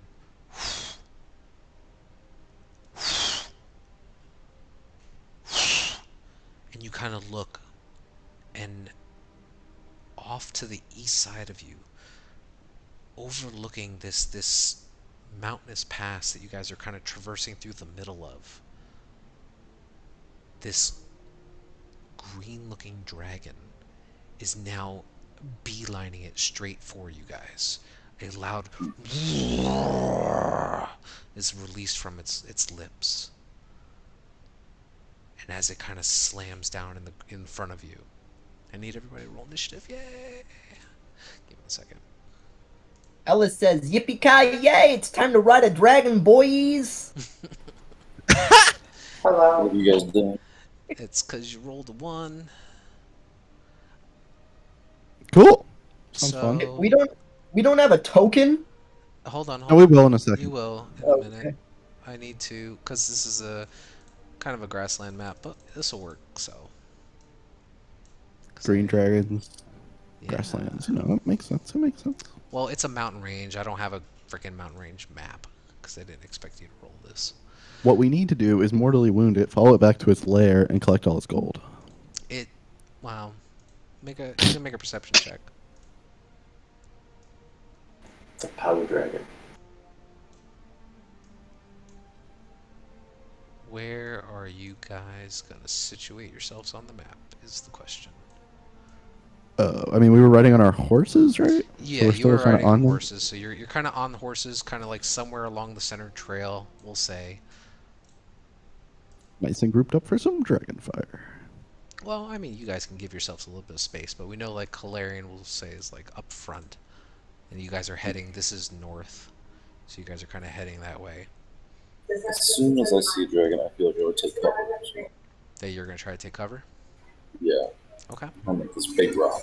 Yeah, I was gonna say the same thing, but under a tree, if Sure. possible. Yeah, you guys try to just veer off on your horses as best you can. Oh yeah, I suppose I should try. I'm sorry. I'm Or here. some- I was half. No, you're fine. off. Yeah. So you guys rolled on the wilderness table, and then as you guys were traversing through this, narrow mountain pass, a green dragon has now appeared. Can I tell how old it is? You can roll a perception check. Barry, can I reroll my initiative? It's 12. It appears to be young. It's not very large. Its scales are still not a dark deep green, rather light. It's very strange for you to see it out in this area. You don't know what it's doing out here. I'm gonna not hide. Interesting. Barry, I hit a 1 on initiative. Am I close enough to you to reroll? Where are you? Well, you probably shouldn't be there because Calarium is in front and you're in front of him. Oh, well, I just hid near the rocks. Yeah, that's fine. I don't think I'm close enough. Okay. I guess we would have rolled initiative before we moved, though, right? I mean, no, you guys would have like had that immediate chance to kind of like veer off to the side and see what you guys wanted to do. Okay. Did I roll initiative? Did you roll it? I didn't see it rolled. I did not roll initiative. Yep, that's fine. So go ahead and roll now. We rolled so bad. So I assume the dragon sees us. Oh yeah, the dragon made a beeline for you guys because he saw you all horses and everything, just trotting along this path. So he's coming straight in for a fight. He came straight in. Not even a hey, how's it going? It's hey, I'm gonna just fucking attack you like an asshole. Well, with All your, right. with your perception check, you can see that there's a hunger in his eyes. And again, Ah. like I said, it's strange that he's out in this area, but that's about all you can gather. Well, he is a green dragon, and I don't abide their shit. So Sure. Let me switch up the music a little bit. Of course, I gotta play the Dragon Thrash and Wailed, because that's just the appropriate song for that.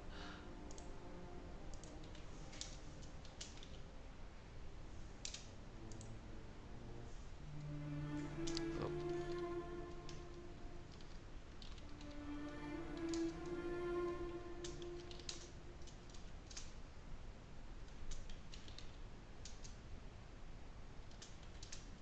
And I apologize. What What's up? size dragon? Like age? What was it? young. I mean, Young, okay. he appears young, or at least that's what Clarion's able to see. Don't know why the song's Beans not is a playing. CR8. Don't know why the music's not playing. Sorry guys, give me a second. What beans we? Oh, it was just CR8 would be playing for able to me. take. Say again?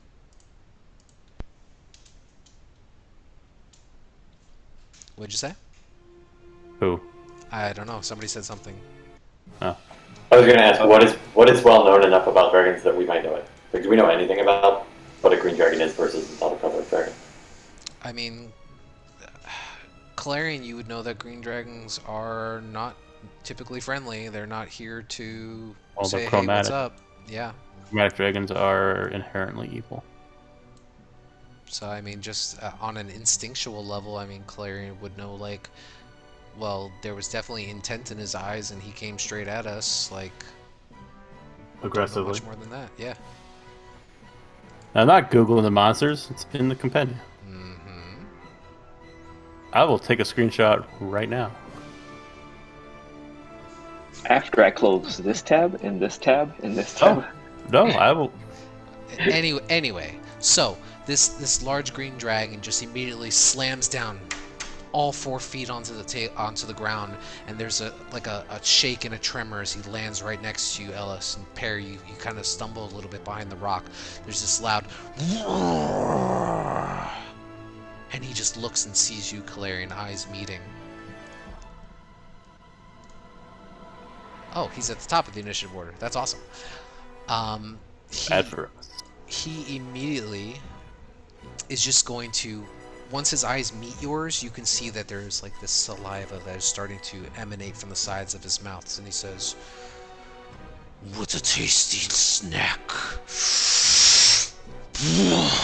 And he's just going to release this large cone of this purple ichorish smoke. I need let's do that awesome freehand stuff. Oh, actually, hold on. I have spelled things for this.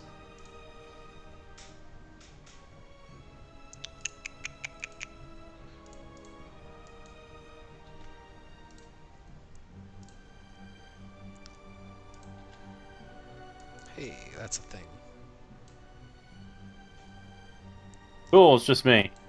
No, I gotta turn it. Hold on. He's gonna kind of rotate it. These are things.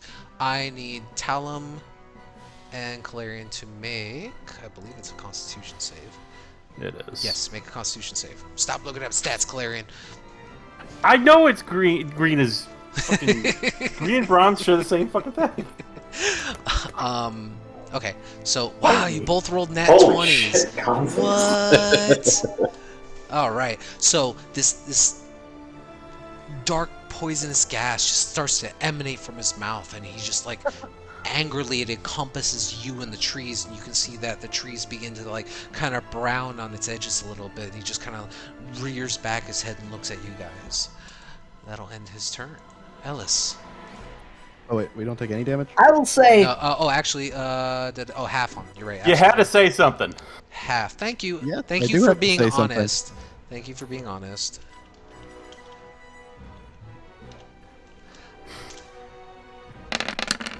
That's So a half bajillion of dice.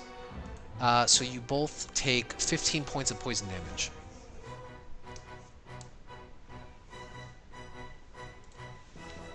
Oh, actually, 17. I'm sorry, I did math wrong.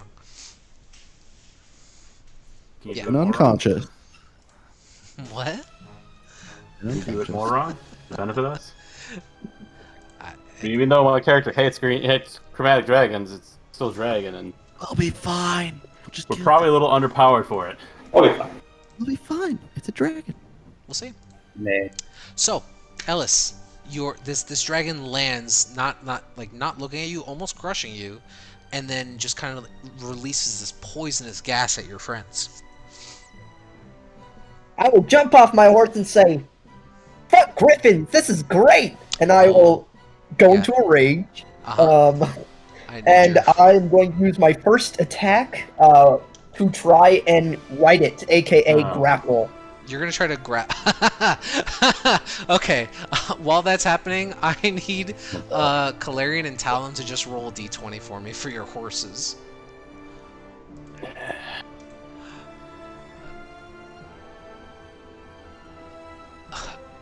Okay. So, Calarian, your horse starts coughing and sputtering. Talon, your horse collapses. Make an acrobatics saving throw or acrobatics check. Yeah. So your horse just starts spewing up from this smoke and just falls over. But you managed to kind of jump off of it. Yeah, you guys were on your horses. This thing dove in for you guys. Go ahead and make an athletics check, Ellis, against its athletics or acrobatics. Please roll high. Come on, game. This is what I'm good at. Yes! He rolled a 15. Yeah. So you currently are now, you kind of leap off your horse as your horse immediately bolts in the opposite direction, and you just grapple onto this thing's neck, and you watch as it starts thrashing and wailing at you. You currently have him grappled.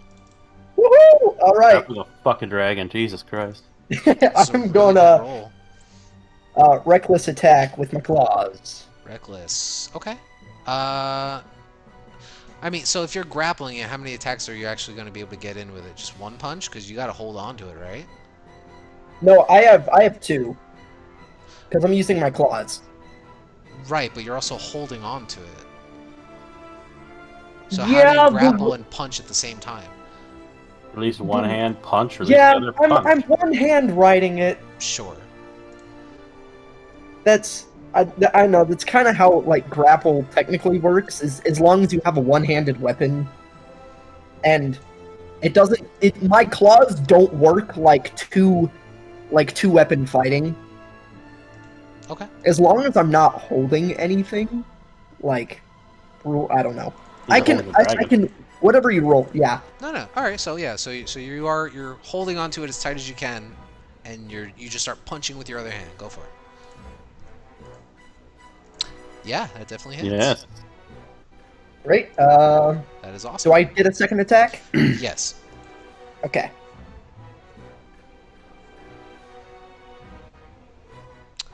Reckless on both, right? Yep. Both will definitely hit. Great. That is. So 20 points I will of say- damage. I'll say woohoo! And oh god! Lily, tell me if this is too dangerous. And that's the end of my turn. Of course it's dangerous, Ellis! Tell him. Okay, I'm gonna take a few steps back behind a tree or something. Yeah. Then I will poke my head out and yeah, I will cast. Yeah, I guess I'll cast slow on Okay. the dragon. It's a wisdom save, yeah? Yeah. DC 16. Mhm.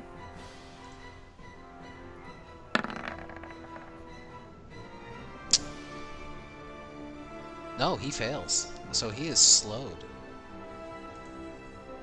Cool. -2 AC. Disadvantage on. Oh wait, -2 to dexterity saving throws. Half speed. Can't use reactions. Yep. Either action or only use- bonus action, right? Yep. Yep. And it can Oof. only make one attack if it has multi-attack. Yes. Good Wow, hit. slow is Soul is powerful good. as hell. Yeah, he did not roll good in his wisdom save. Okay, perfect. Mark concentration for yourself on that. And Tizio, you are up, and Clarion, you're next. I'm gonna miss everything. I'm using the since we're on the horse, I'm using the horse's speed. Then I don't know what their speed is. These riding horses have a speed of 60. If you're trying to make Okay. an animal handling check, if you're trying to guide this horse towards a dragon. Oh no, I was not actually. Because right now this horse is like whinnying and like trying to rear back.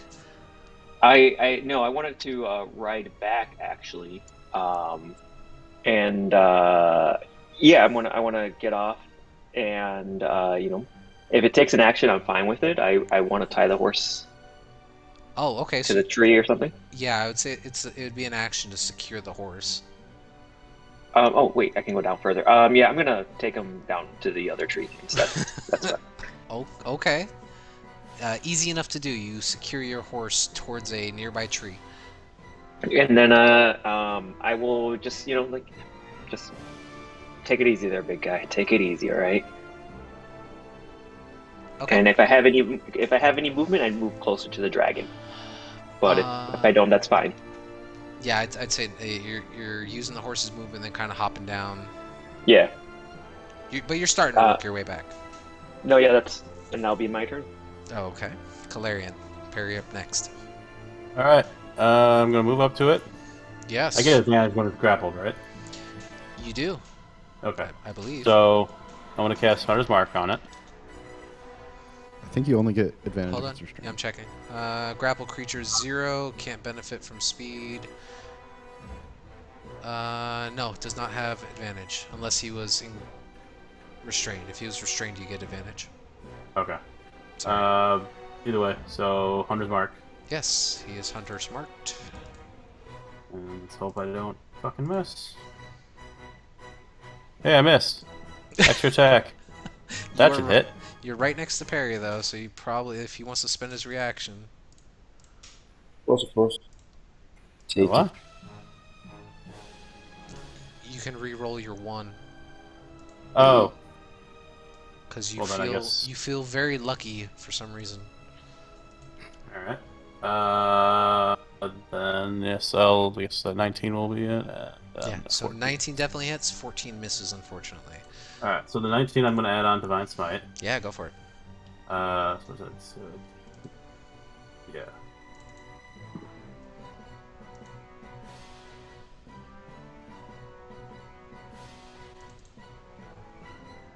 For an extra 9 points of damage. Nice. And then Hunter's Mark, extra 5. Awesome. As you just kind of rush up to it, like jumping off your horse and dashing over towards it, you just immediately pull out your sword and just begin to start hacking away towards him. Anger fueling your movements. Oh yeah, I probably should have mentioned that I wanted to get off my horse. Yeah, I assumed so, because your horse would not want to go there. Right. Perry, what you doing? Harry will get off his horse as well. I guess I'll just let it run away. Is that what we're doing? What? The horse? The horse is just kind of yeah, he jots off, 30, 40 feet or whatever. They're not like completely leaving. Yeah. And then I will bonus action cast Spiritual Weapon. Okay. Let me get you a token for that. I suppose I should receive damage. Do it. can't remember. Does slow give me advantage or no? No, it lowered its AC. 14 does not hit though. So, and then I'll get closer and attack. So we'll say this is your token. Okay. So you dart in. Oh god. No, unfortunately 12 will miss. Are they flanking now? Let me check. Hold on, I was setting up the token. No, Ellis is technically on top of the guy, but they're not flanking with the creature. So we'll say Ellis is like that, but it's not considered flanking, unfortunately. But good call. And that's my turn. That's my turn though. Okay, nice. Yeah, you kind of rush up and start clamoring out as best you can. And you're like, oh god, why are we doing this? Eva. Okay, she'll start off by hollering out to Kalarian. She's like, "You got this, dragon! Fighting another dragon. This is what you're supposed to be doing, I think." I don't really understand this religion. Take a bardic inspiration. Yeah. Very convincing inspiration. The range is 60 feet, right? Yeah, I'm within 60 feet. Cool. Yeah, you are. That's what I was checking. I think I've just got 60 feet to the dragon. Just about, yep. So inspiration for Kalarian for next time, and then she's gonna kind of glance at the dragon and say, "Looks like you spit off a little more than you could chew." Which is fine. Yeah, okay. Wisdom save? Yes. Yeah. Oh, he fails. Take all of 6 damage. Very And nice. disadvantage on his next. Absolutely. Okay, And then I will maneuver to get a little bit of cover behind this tree over here. sounds good. Okay, so top of the round. Let's see if he gets his.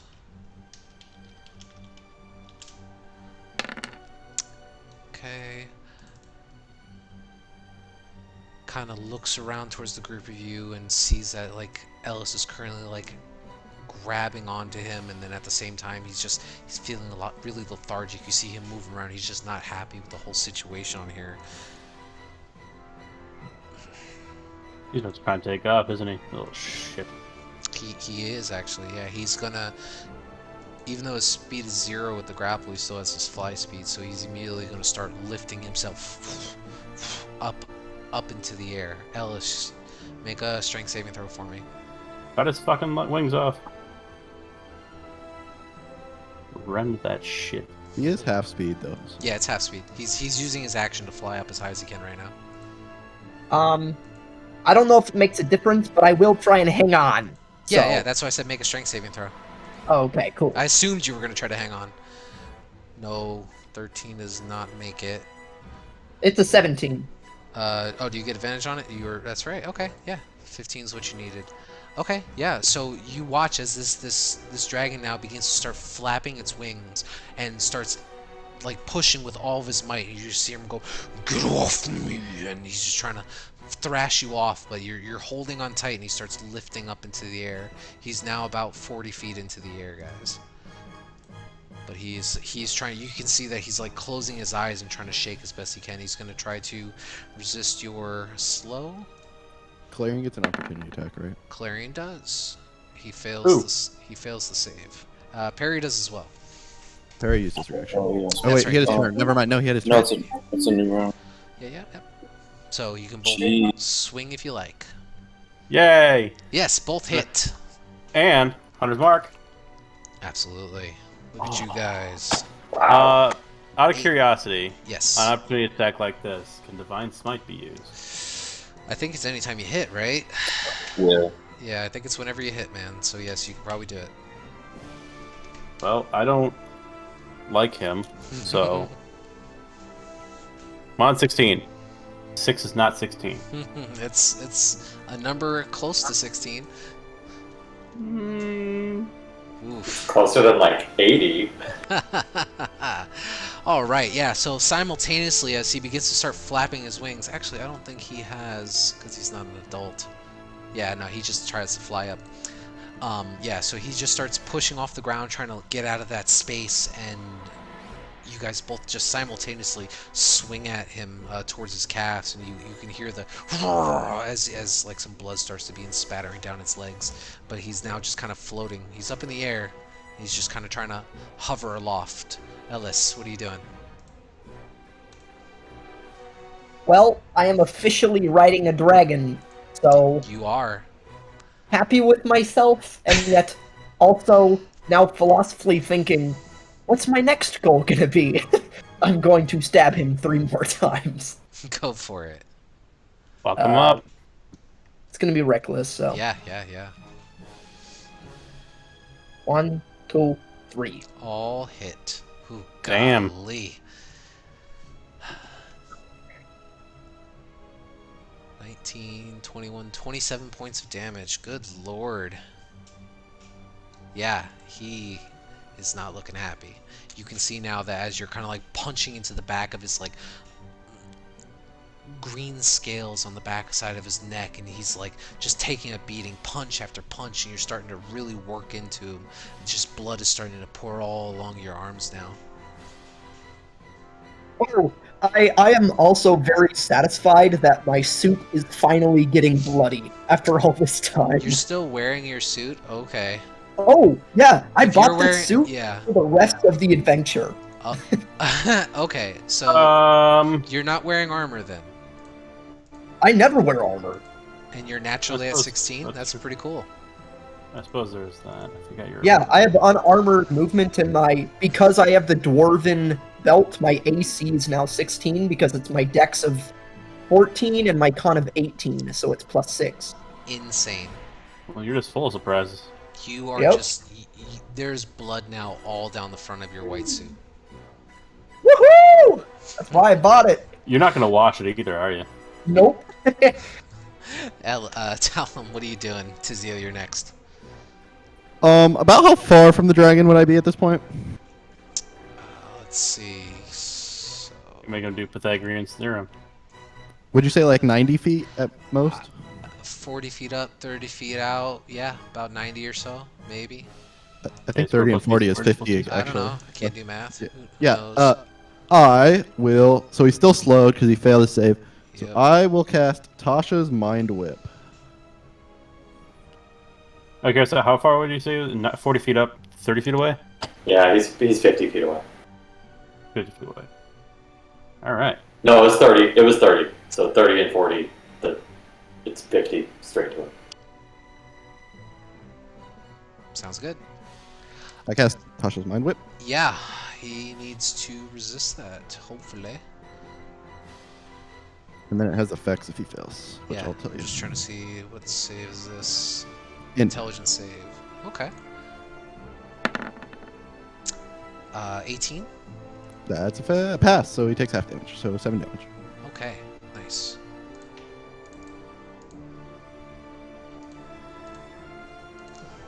You got it. You kind of And lash out with him. yeah. I guess I'll stay where I am. Potions are an action, right? Yes. Cool. Okay, that's my turn then. Alrighty. Tizio.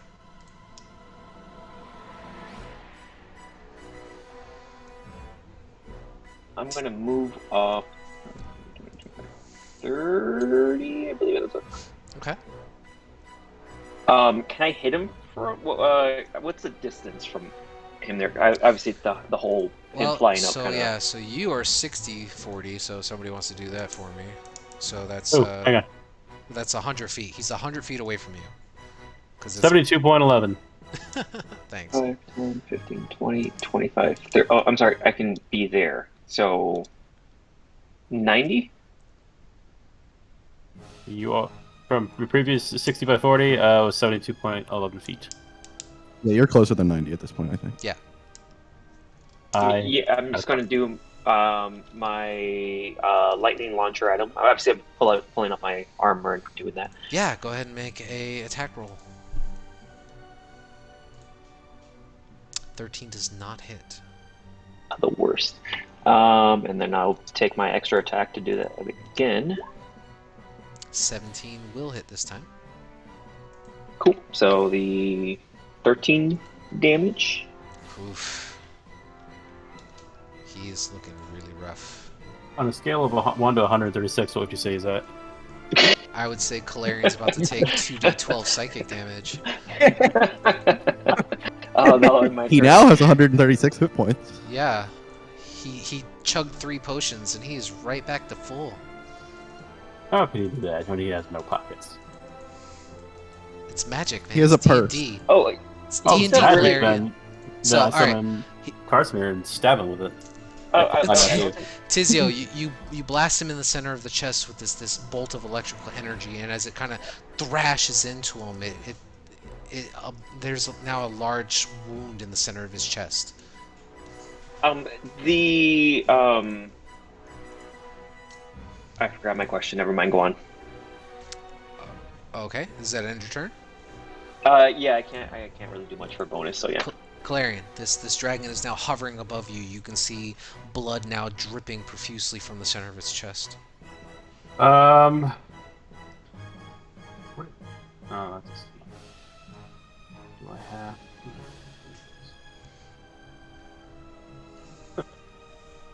It's not a humanoid, it's a hold person. Out of curiosity, if a humanoid was flying and I cast hold person on him and it hit, would they plummet to the ground? I mean, if they have the float ability, I don't think it would fall. Like if you did it to a beholder, they don't fall. They just are stuck in place. A dragon, if you're immobilizing it from moving, I think it falls. Okay. But they're Hold, not. hold person's only for humanoids. So. Yeah, it wouldn't work. So if on he was them. in human form, it'd be fine.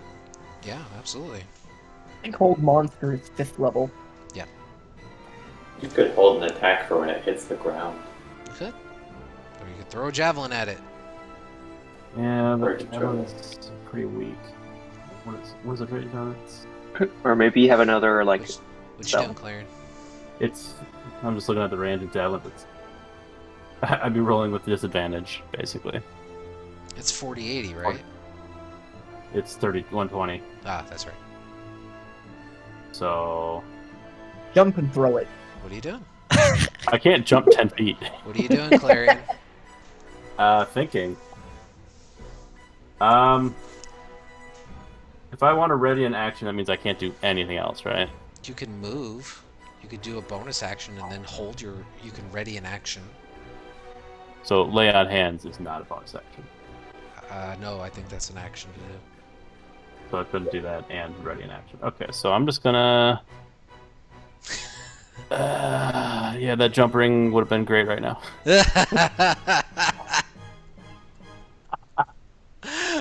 So, what are you doing? What are you holding?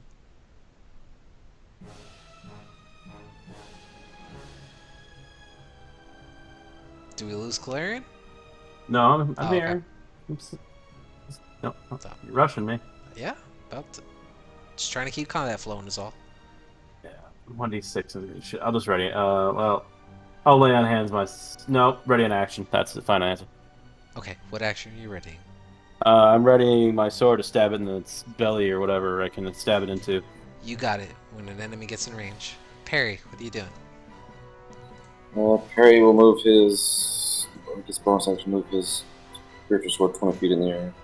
Which won't do a whole lot, but he will then cast Guiding Bolt. Guiding Bolt. Go ahead and roll a spell attack. 22 hits. Ooh, 20 radiant? Yeah. Good lord. Holy shit! Jesus, what? Nice roll! Holy shit! Perry, Okay. how do you want Did to Perry do just this? kill a dragon? He just killed a dragon. Yeah. Just hit it right where that chest wound was. Oh. Just like you just see the bright light go up through its throat. That's amazing. Okay, yeah. So this dragon just he landed in the center of this thinking he'd pop off a quick meal and get out of town, and then he just was not expecting the group of you to just turn the table so quickly. And you can see now as he's just kind of standing there just breathing and moving slowly just because of Talon's spell, it just lines up this perfect gaping hole for you to aim at as you release that divine light towards the center of its chest. Not only does the chest, you can hear the sound of the bones like crash in as the spell impacts. It begins to burrow through and up his neck, and as he begins to try to roar out in pain, the light just begins to shine through the center of his neck. Ellis, make a strength saving throw. I got you, Ellis. As this dragon immediately begins to start plummeting 40 feet directly to the ground. I'll cast Featherfall on Ellis with my reaction. Sounds good. Ellis, you begin to start slowly floating, and you watch as this dragon now, just the wings stop beating, and it turns over towards its backside and just begins to slam shoulder first into the ground, no longer moving. Would I use my action that's ready and stab it in the chest? Yes, you stab it profusely.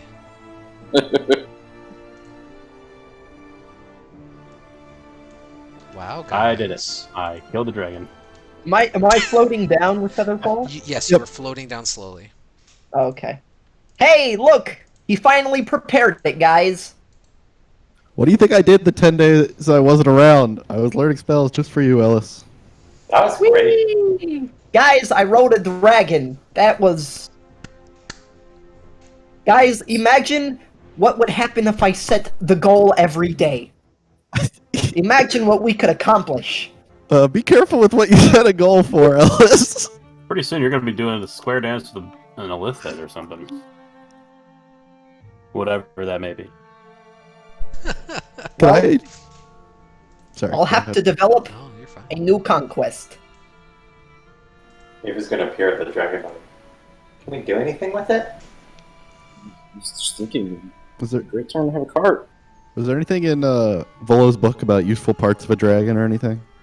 Yeah, I was gonna say, like, can we From take my his heart? wizard studies, Very Also, interesting. Go ahead. scales, or Drag. anything? Hold on, you one know, at a time. Let's get his dragon heart and dragon eyes, and Well, dragon scales About, to make about the dragon armor. eyes part, I was... Didn't you say that the green dragon was terrorizing or causing problems with that bartender? He I don't know. mentioned Not to the that bartender, just to like the area. Like it hasn't affected him, if I remember correctly. he mentioned a warning about it. Alright.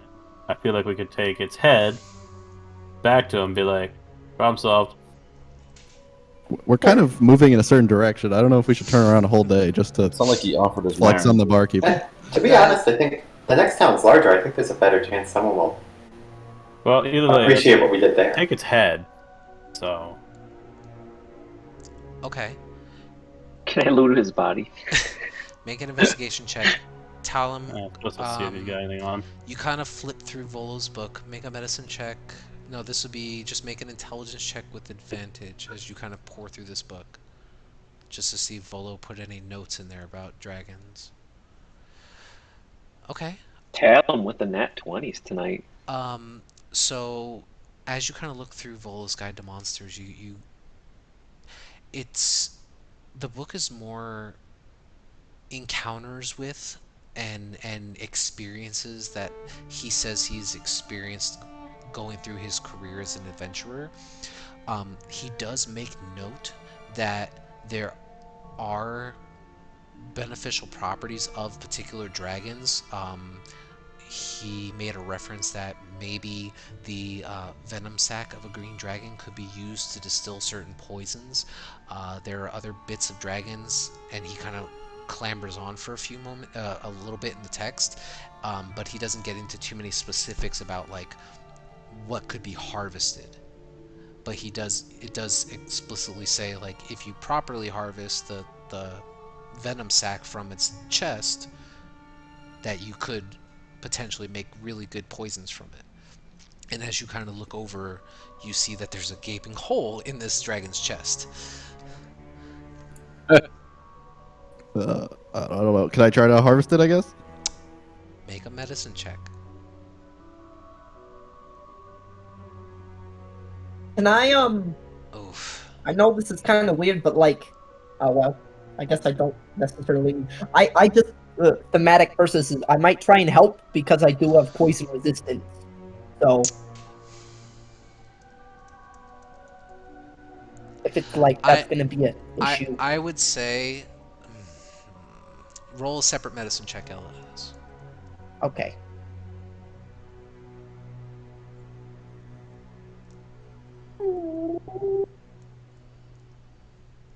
Oh, it's a 6. So Talum's trying to instruct you of where to kind of like reach in through the chest cavity and up towards the lower base of this dragon's now kind of like ripped up neck. And as he's trying to tell you, like, oh yeah, okay, once you kind of reach inside, there should be this like kind of viscous looking like sac or something, and you need to kind of sever it in such a way so that you can withdraw it. And as you reach around to grab a hold of this sack of venom, you go to squeeze and you accidentally end up popping it, and you pull it out, but it is now just this like lung that is deflated. Well, I guess we'll get it next time. Can I'm we, sorry. Well- it's fine, Alice. Fair enough. Can we at least grab a couple scales? Dude, I want a tooth. I feel like we could make a cool, like, sword out of some dragon teeth. Maybe. Probably more like a dagger with a young one.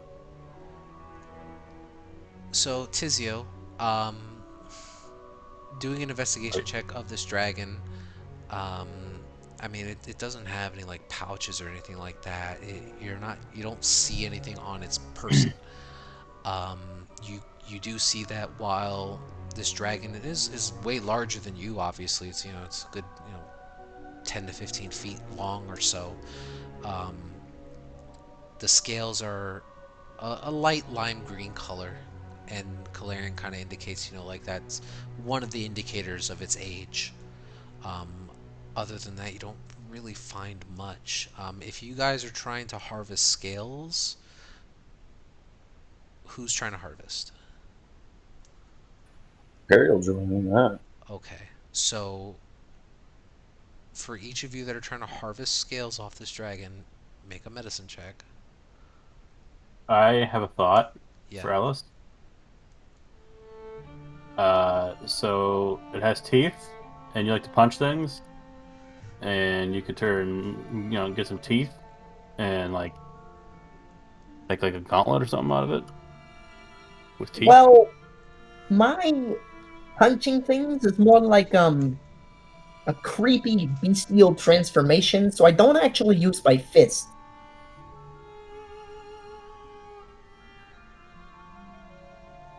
I mean, we discussed this like a little bit earlier, but it is difficult for me to enhance my offensive capabilities using magic items. I'm generally looking more towards stuff for like utility or defense.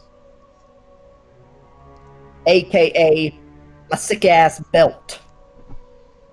Keeping my pants up. Okay. Which it looks gaudy in comparison to your fully white suit, by the way.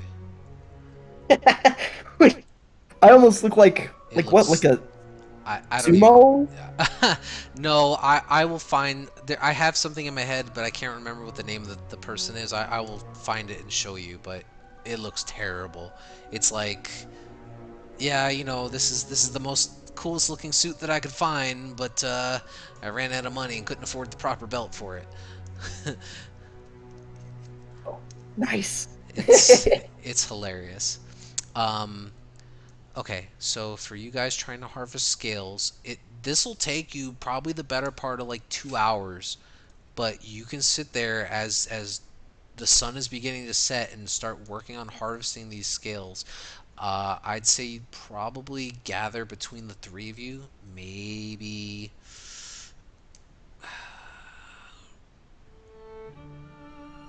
somebody roll a d10. Tizio, roll a d10.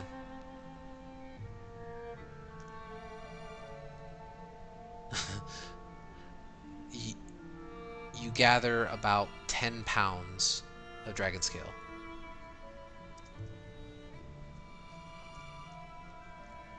We get any teeth? I was I gonna say know we that were going for scales I was- mainly.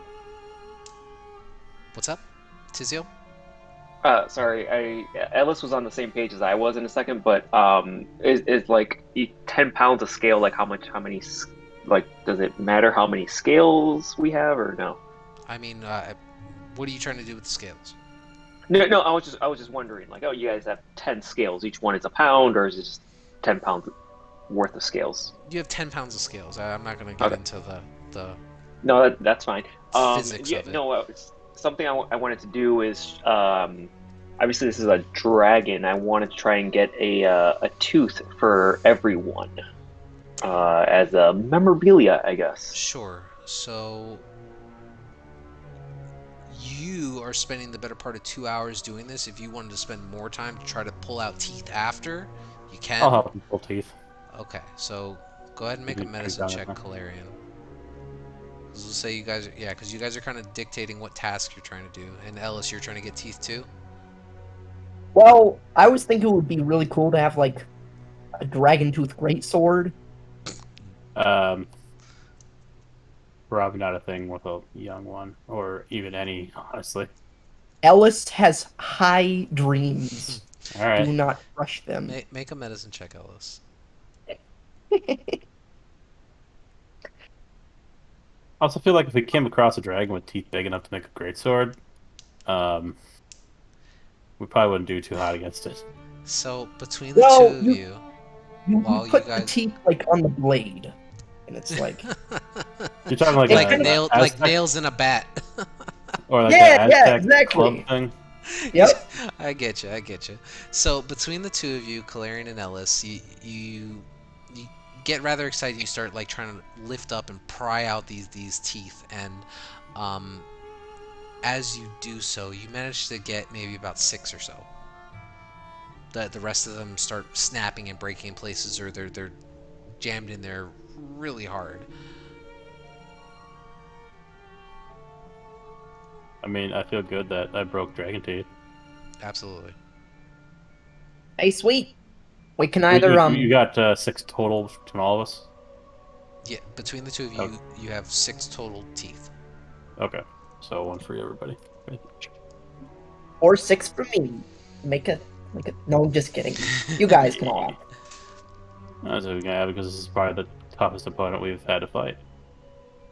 It But- came out relatively unscathed, except for, me in town. Oh, I'm not unscathed. I'm not unscathed. I said you as an He- exception. As he's ripping scales out, bleeding from the side of his shoulder, he's like, "I'm not unscathed."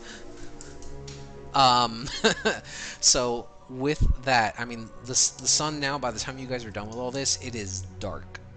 Like you guys finish up this right about night. How far away are we from that tavern? Was the tavern just That- like a bar, or was it an inn as well? It was a whole. It was like a hamlet. So the tavern was within this small farming hamlet. It's about 25 miles back. Oh, so You guys ways. traveled half the day to get to there, and then you spent the other half of the day heading out towards the next city of Amphale, and you guys are kind of caught between the two. So basically, we should just rest where we. Yeah, we have a lot of cover now as well. Lots of trees. You guys are, yeah. Well, I mean, this is just a map I threw on, but the way the environment is it's a like a choke point. It's a long, narrow strip of path. There's a few trees and rocks here and there from rock slides, but there are mountain ranges that go up to the east and the west sides of you. They're about maybe a mile or two apart on the left and the right. So you're in this kind of like valley of sorts. I don't know. I'll walk off the road a bit. We'll tie up the horses. I'll make a hut. Sounds good. Okay.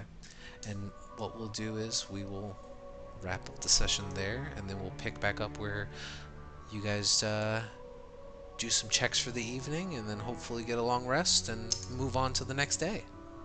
I'm gonna start preparing fine steed to replace a certain horse that died.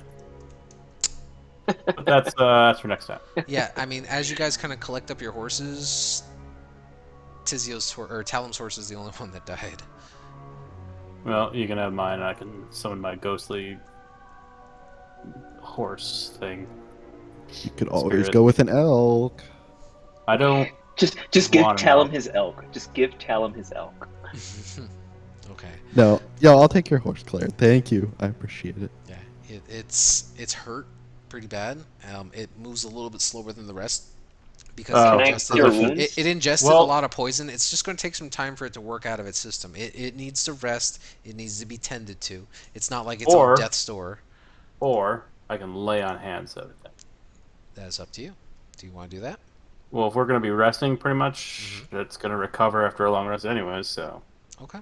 So yeah, that definitely helps the horse recover from the poison that it ingested. about how much health did it take? On a scale of 1 to 60.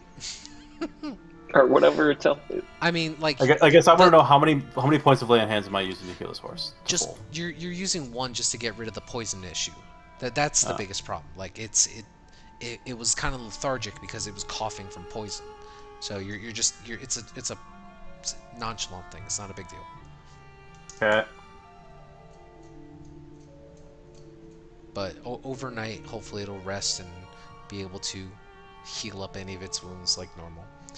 But While he's healing the horse, I cough extra loud. You're going to get a long rest. You'll be fine. No, Fine, I'll spend... How much are you missing? Like 17, but I don't need it all back. Just a couple. 17. Okay, sure. That puts it down to...